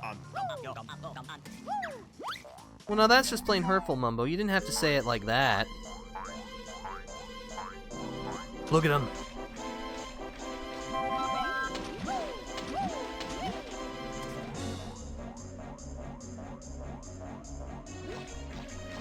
But yeah, honestly, I'm kind of glad that we're back in the... I'm not sure I would say Renaissance, but where games like Banjo-Kazooie are being released. You know, we've had the recent, of course, Ukulele. We've also had A Hat in Time. I guess you could kind of count Super Mario Odyssey in that same crowd. And of course, there's tons of less prolific stuff as well.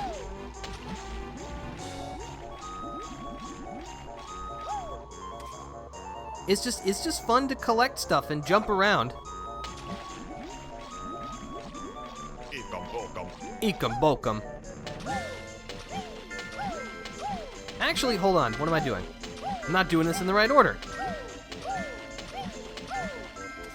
We need to go over that slope there. When I saw Tunic being released, all I could think about was Kingsley's Adventure. I've heard Tunic's really good. I have not played it myself. Unfortunately, my backlog is a beast that just continues to grow.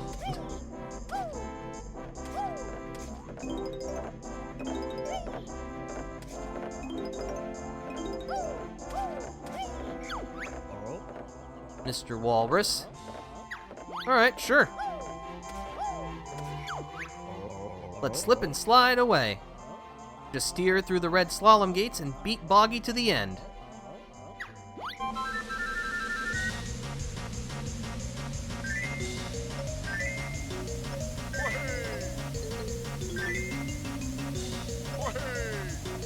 Wahey, indeed. Also, you can go faster up slopes by jumping. And just like Mr. Vile, Boggy does have a degree of rubber banding, so if you get too far ahead, he will speed up.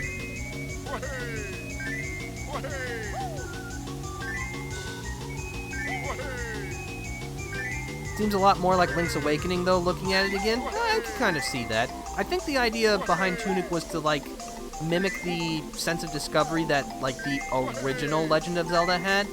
You know, where you kind of had to piece everything together on your own.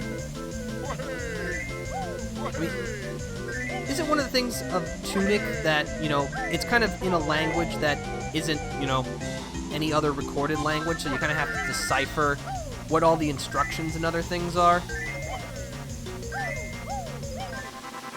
I win!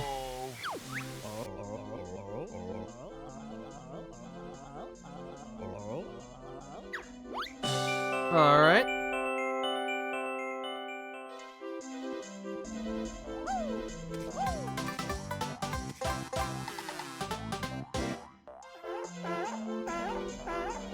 Yes, yes, I hear you. Let me just collect these notes. Alright. It's Wazza the Walrus! Yeah, we get a Jiggy. We go ahead and follow Wazza into the cave.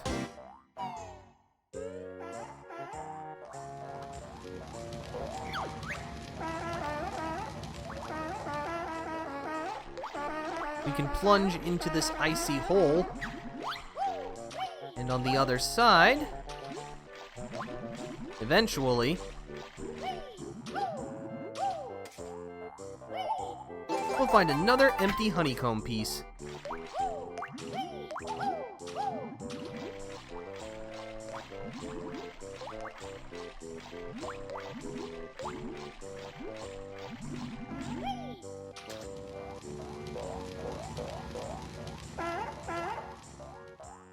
Alright, so that actually takes care of everything that we need with the walrus.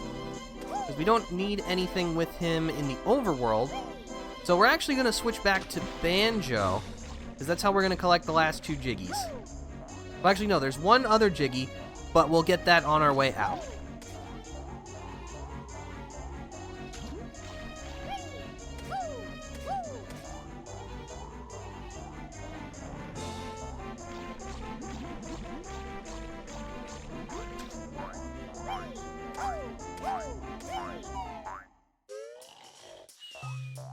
Hey, wake up. I need you to change me back. I want to become a bear again. As nature intended.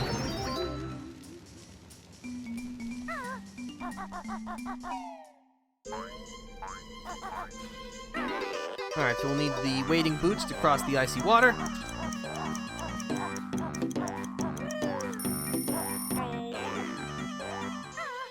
Now we need to make our way back to Boggy. And this is why I went to World 6 Gobi's Valley first to pick up the turbo trainers, because we need those in order to actually complete this race.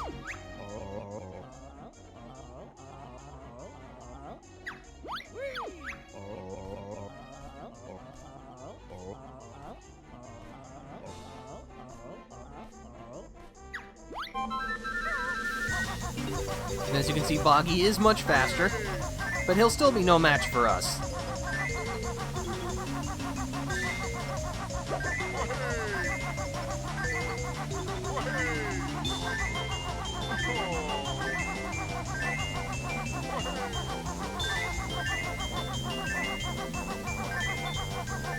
I like the way Banjo covers his eyes while under the effects of the turbo trainers. It's a nice touch.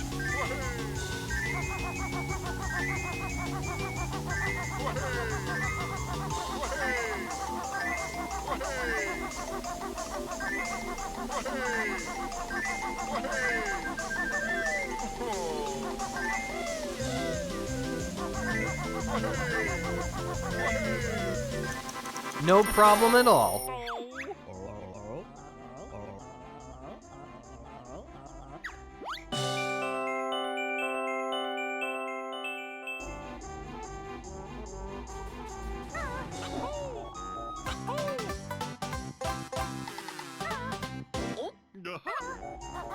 Alright, so now, once we've gotten Waza back into his cave, we can actually enter as Banjo and Kazooie and collect a Jinjo.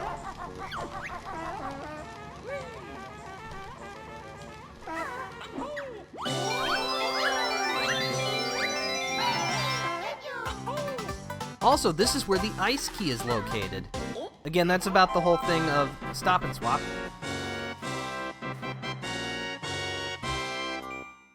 Unfortunately, the items do not reappear once you pick them up, which is a real shame. Oh well.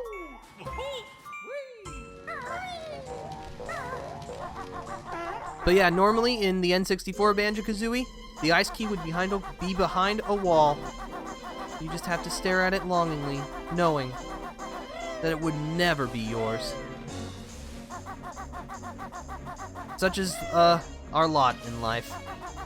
There's always something that we want, but we just can't have it. It's cruel, yes, but it's just a fact of life. Anyway, enough about that. How about some presents? Look at this guy. Look, what a horrible father. See, not only are we a better racer than you, we're also a better parent.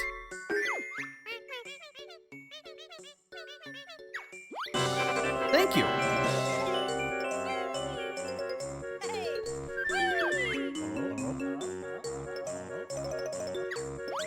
What a stand-up guy.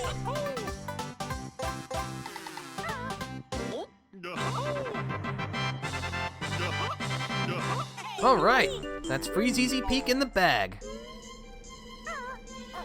And with that, we're out of here. Alright, so we hit the witch switch, so now we can collect Freeze Easy Peek's Jiggy.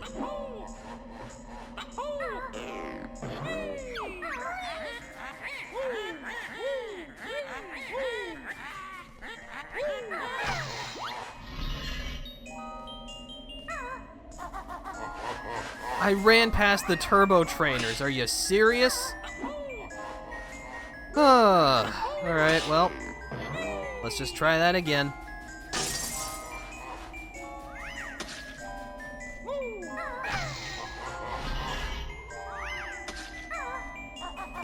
I got it this time.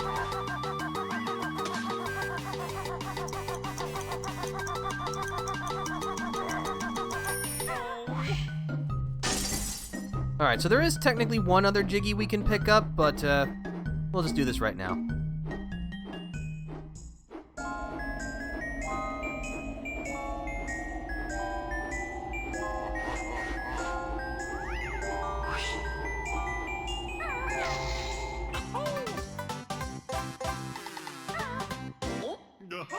Alright, I think I can just, I can just fall down here.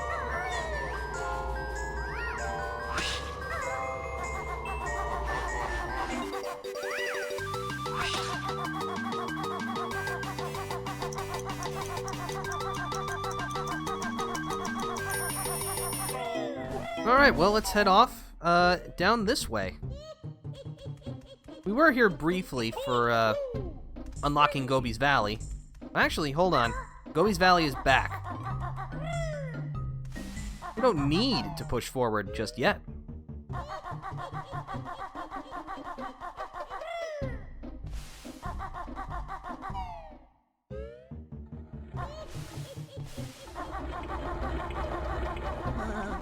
We have mummies now. Very cool. The mummies are actually indestructible by basic attacks. You'll have to use your Wonder Wing to finish them off.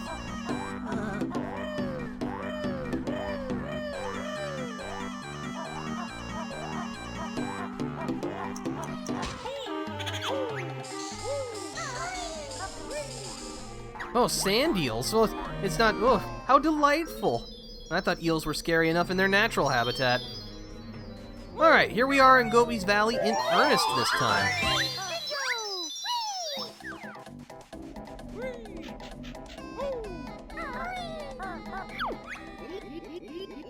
This here's Trunker, and one of the more famous double entendres. How's your nuts, Bark Breath? Howdy. Hello, Booble. Glad to have you here. Hope your Sunday's going well. He needs water, and yet he's surrounded by it.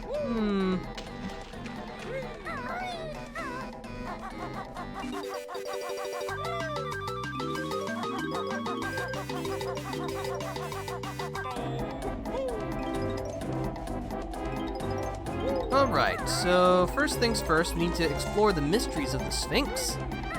I mean, it's just begging to be explored.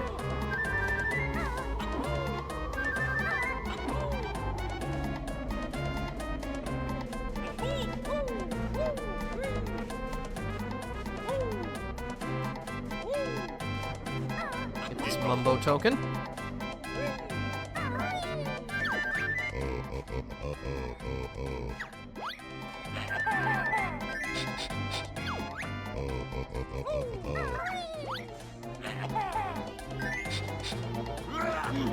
There you go.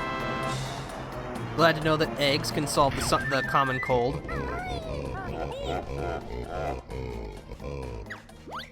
Hold on. Yeah, let's see you try that again. And in we go.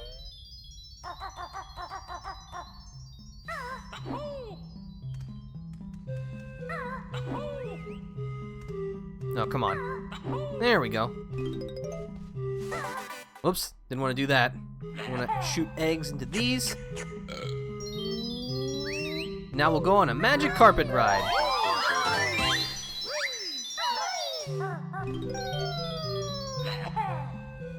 You know, Booble, I'm gonna be honest. I thought our good buddy Just Jershin was gonna be here. Because I'm pretty sure if you mention the name Banjo-Kazooie, he, like, materializes out of thin air. Apparently not, though.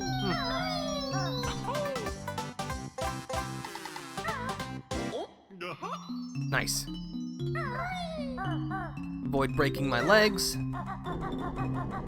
Oh, that's a big hand.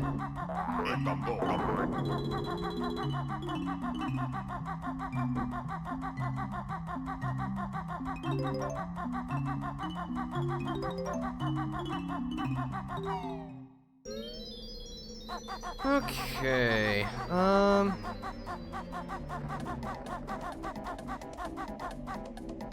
don't know what to do now. You know what? Let's take to the skies.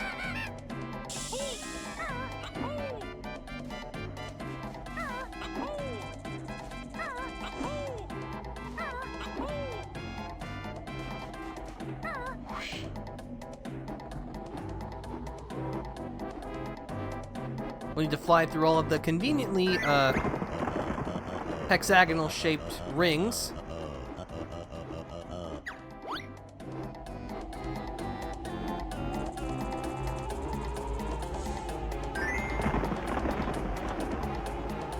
Next one's way over there.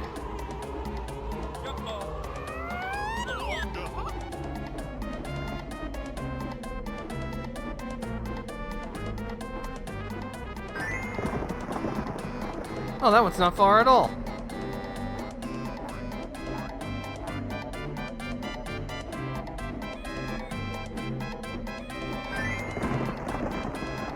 And that should be the last one, I think?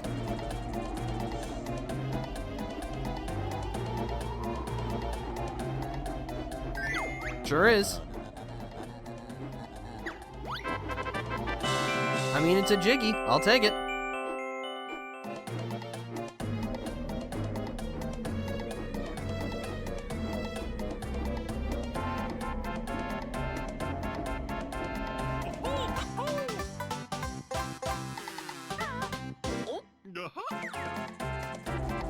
we drop down here, we can grab these wading boots. That's an extra life. Don't need it.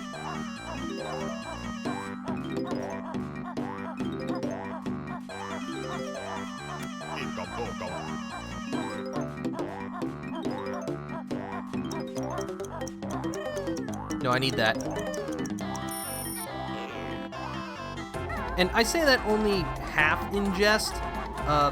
That is one of the biggest problems I have with Banjo-Kazooie, in that the amount of items that you have to pick up in order to finish the game is just a bit too much. In order to finish the game, and I'm talking like just get to the end, not 100% the game, you need 94 jiggies and 810 musical notes. To put that into perspective, there are 100 jiggies in the game and 900 notes in the game. So that means you need 94% of the game's jiggies and 90% of the game's notes. And that's just a little too much. I mean, in Super Mario 64, you only need 70 of the game's 120 stars just to reach the end. So, you will actually have to collect all 10 jiggies in a fair number of stages if you want to finish the game. And I just think that's a little too much, because it means that you're not really able to skip challenges that you don't like. I mean, you can skip a couple, but, if there are some challenges that are giving you grief, you might just have to, as the kids say, get good. And I just think that's a little counterintuitive to the style or the philosophy of games like this, that the fun is in the flexibility, allowing you to choose your route through the game, in a sense. Not everyone is going to enjoy every challenge, and so by making it so that players are allowed to kind of pick and choose what they want to do, that just makes it more fun.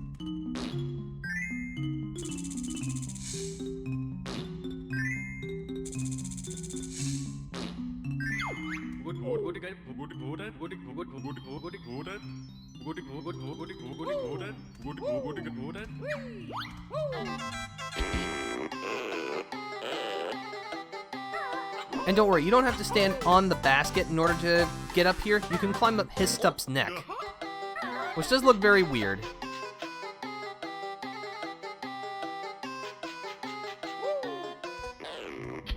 But yeah, it only lasts for a short time, and if you don't collect the Jiggy, you will have to pay up more eggs. Okay, so we don't want to go there just yet. Get this beetle out of the way.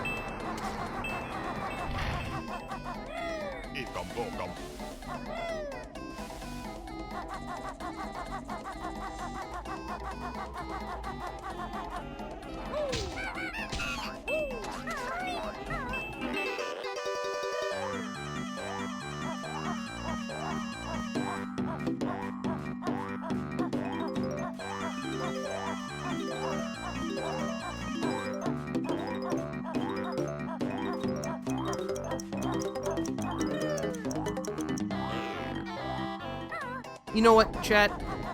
You can be honest with me. Well, first of all, that's weird. We'll work on that in a moment.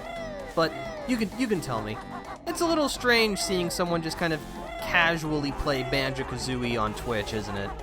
Because I know Banjo-Kazooie is a fairly popular speed game, or you've got, the very numerous ROM hacks and other things. So just seeing like vanilla Banjo-Kazooie is probably a little strange, but I feel like that's a niche that honestly is not really being filled, because most of the time when I see games on Twitch, it's usually either a challenge run of some kind, a speed run, someone playing the game blind, or someone playing a ROM hack or something like that. Not that there's anything wrong with that in any capacity. In fact, it's those types of experiences that make these games fun. But it's also very much, I feel like there's an experience that really can only be had just from a casual kind of playthrough, where it's just, it's the game and me. You know, or the streamer, rather.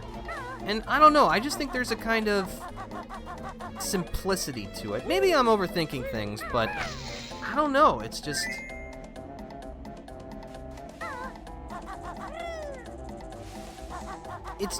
It's kind of hard to describe. It's just a feeling that I have. And I don't know if it's just something that's entirely unique to me, or if it's more a reflection of just how I feel about these games in general. I love playing them, and I love sharing those experiences with you all, but I don't know, just... It might also have something to do with that I'm not really interested in speedrunning as a concept. I admit I have kind of toyed with the idea of doing it, but speedrunning is pretty stressful from what I hear. You know, a lot of resetting, a lot of repeating, and I don't know, it just, that doesn't really appeal to me. Yes, hello, Gobi.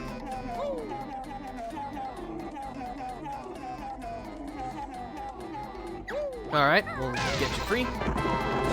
I didn't know this actually had mods. Yeah, Banjo-Kazooie's had quite a few mods. Probably some of the more, like the ones that have gotten more popular, I guess. There was one called the Jiggies of Time, which is basically, what if Banjo-Kazooie, but in the world of The Legend of Zelda Ocarina of Time?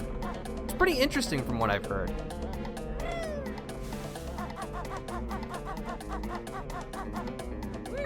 Push the button.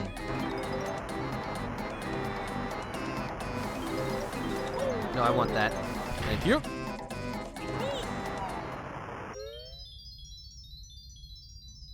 Let's see. Poutine says, I can never do a speed runs. If I were to replay an old game that I'm very familiar with, it'd probably either be a challenge run or just heavily modded. Oh, excuse me. Actually, you know what? Please perish.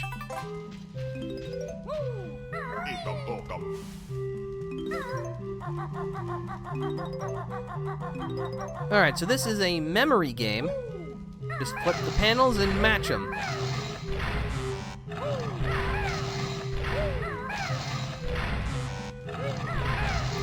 The panels are always the same, so if you remember where things are, you can just, you know, match them.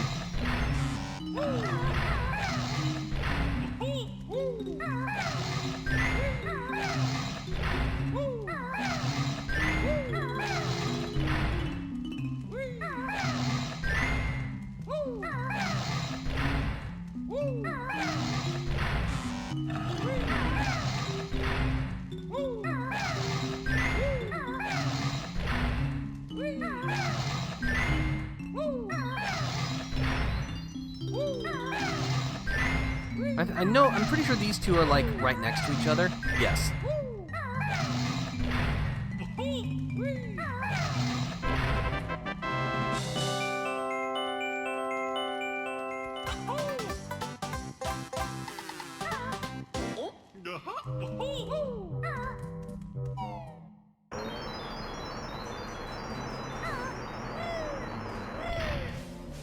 But yeah, that's always been kind of my conceit of this Twitch channel. Just playing the games that I like, sharing them with all of you.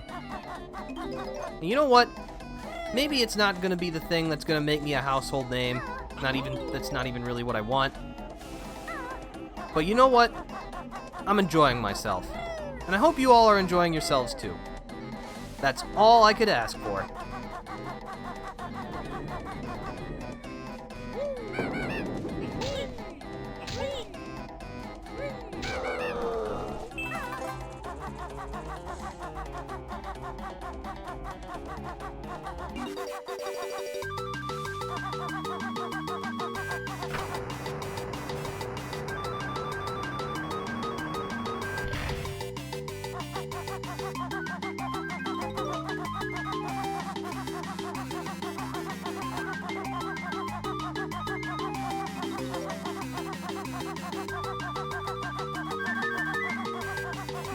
I don't think I'm gonna make it.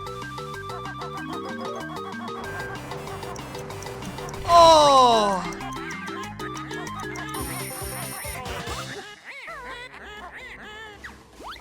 I got there right when the hatch was closing. Well, at least now I won't have to worry about collecting music notes.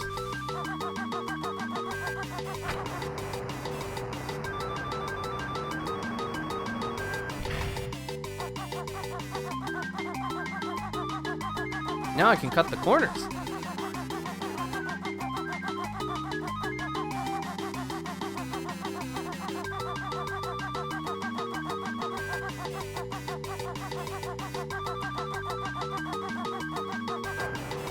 Made it that time. Alright, so before we do anything, we're going to collect this Mumbo token. I actually think that's one of the very few missable items in the game, where if you miss it, you just can't pick it up again.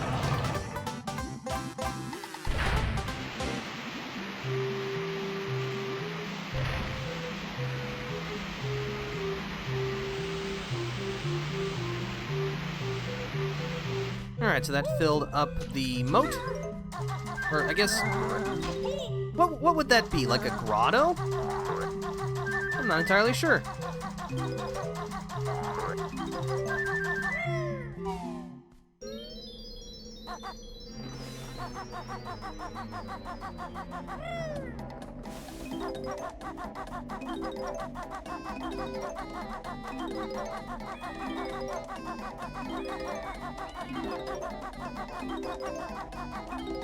Alright, if we go into the drink, we'll be able to collect a Jinjo. And the reason why I wanted to fill this up first is because this area is actually filled with more quicksand. And if you fall, the only way out is via a flight pad. This just makes things safer.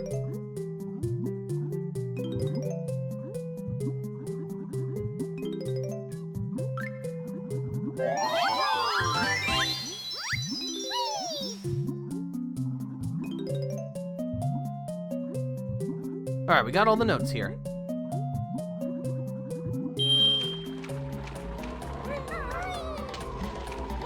But now we need to reveal the secrets of the ancient pyramid by, once again, utilizing the power of eggs.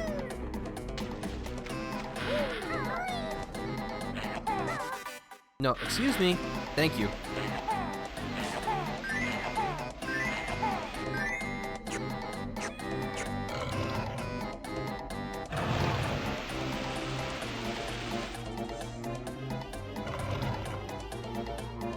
Oh yeah, I forgot.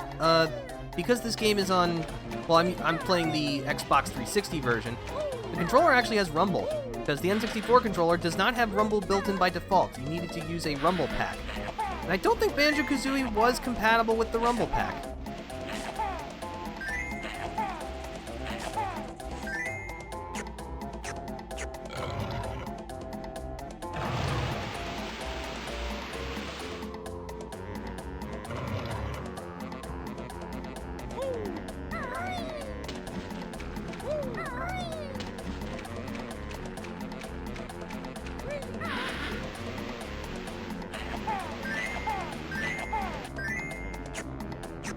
I just love vibing to this game's music. For those unaware, this game is composed by Grant Kirkhope. He was, really in the N64 era, he was Rare's main composer, though not every game in this era was composed by him. Some notable exceptions include Diddy Kong Racing, composed by David Wise, and Conker's Bad Fur Day, composed by Robin Beanland. David Wise is probably better known for having composed most of the scores to the original Donkey Kong Country trilogy, and Robin Beanland mostly worked on the Killer Instinct games.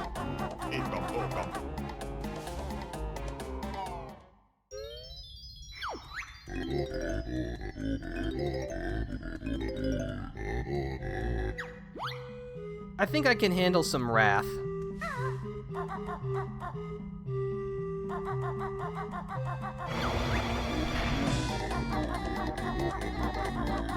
Alright, here goes.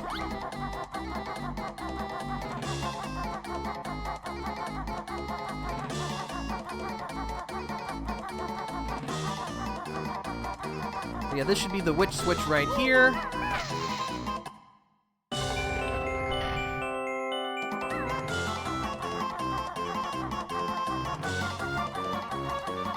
But yeah, as long as you move fast, this is not a very complicated maze. Are there musical notes over there? I think there are, so let's go quickly grab them.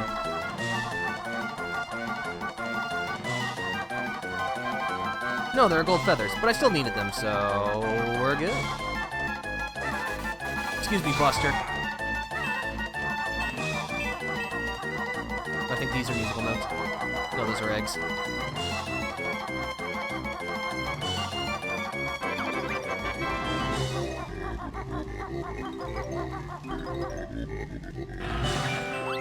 Jiggy! Oh yeah! And there's a gold feather here. And there's a Jinjo in here. No, there's a Mumbo token. This one has the Jinjo.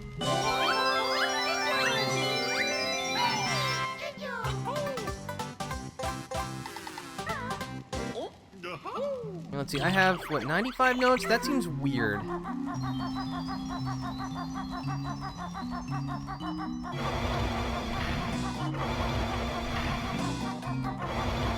Huh. Interesting. I've never done that before. That's really funny.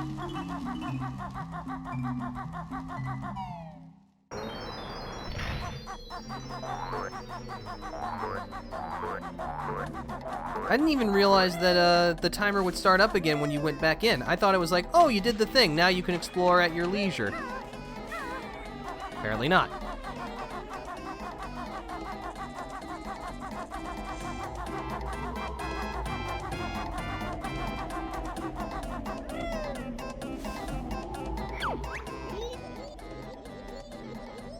Yes, we know. We already asked about your nuts, okay? We don't need to ask again.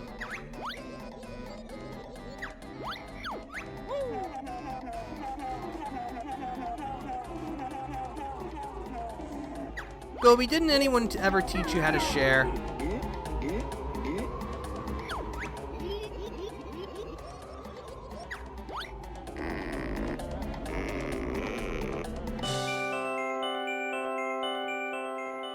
Alright, well, I'll take that Jiggy.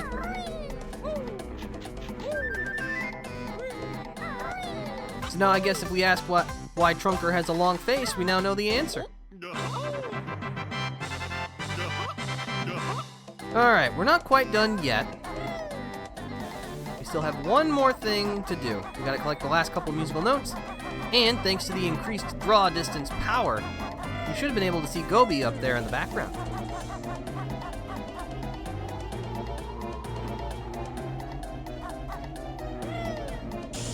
Really? I missed that?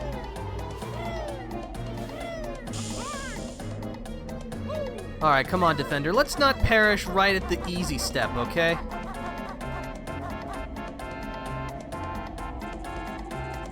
Interesting thing to know, the company behind this game is also the company who made Sea of Thieves, also Battletoads and GoldenEye 007. That is correct. Yeah, Rare's been in the industry for over 40 years at this point. They've been around for quite a while.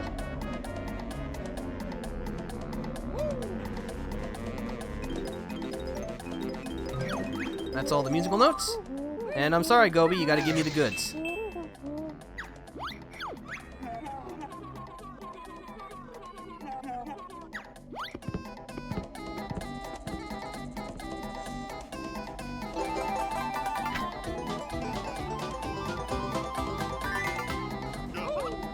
Eight hit points.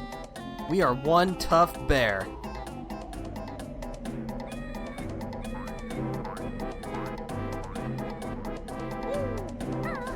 Alright, that should take care of this, doesn't it? Yes, indeedy. Really? That wasn't even a half hour? Honestly, it felt longer than that. Oh well.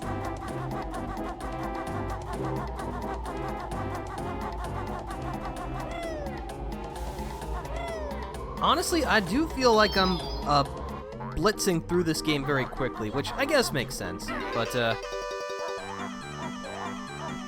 no, I was honestly partially debating about whether or not I want to do this game in one sitting, but no, I gotta make sure I get prepared for dinner and all that.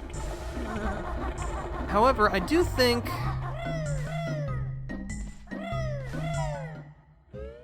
we can do a couple more things. I think first things first. No, actually. Oh yeah, I also have to get the Jiggy. I walked right past the Jiggy. Here I am thinking like 5 steps ahead, and I'm like, dude, you gotta remember the next step first. I will admit, that is a bad habit of mine, where I'm so fixated on like trying to make sure that all my future actions and plans are good and the right thing to do. And then I'll immediately forget, okay, what's the immediate next step that I need to do?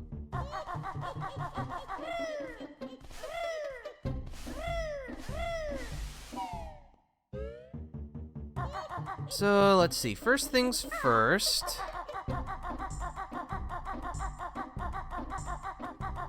Gonna try, yeah, with 35 Jiggies, we can pretty much unlock lots of things. Anything over there?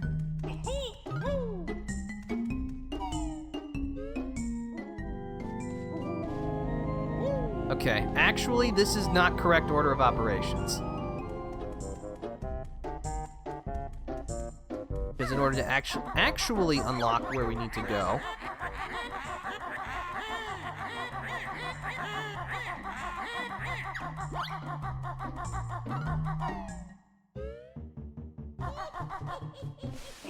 excuse me, jerk.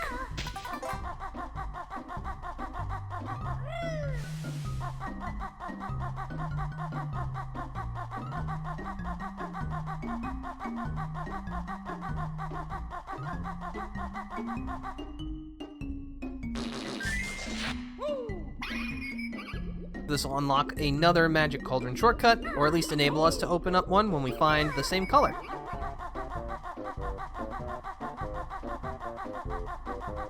But with 450 notes, we can unlock this door. Also, I apologize if you heard my knuckles crack.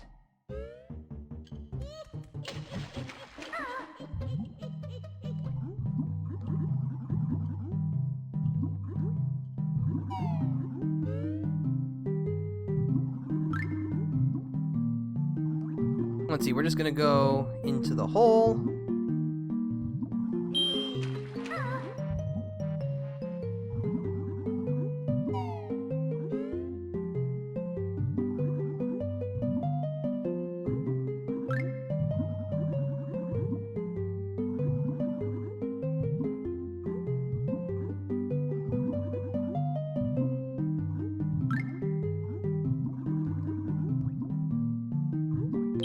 All right.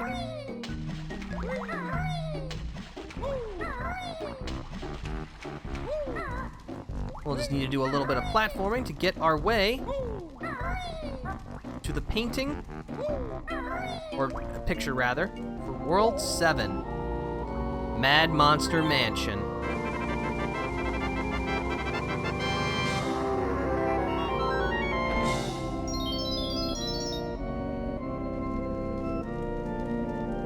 Just ease our way over here. Get another Mumbo token.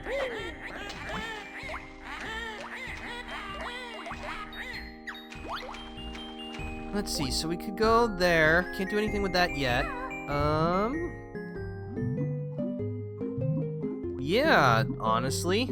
Aside from, well, there's one more thing that we can do for setup, but that basically just requires us to go to Mad Monster Mansion, so we don't really have to worry about that.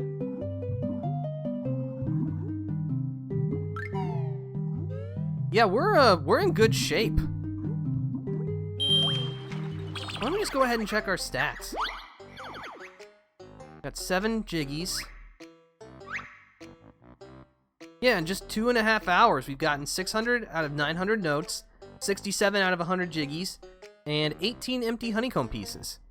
We're doing pretty well, I would say. Yeah, Mumbo's Mountain, Treasure Trove Cove, Clanker's Cavern, Bubblegloop Swamp, Breeze Easy Peak, and Gobi's Valley. And all the stop and swap items.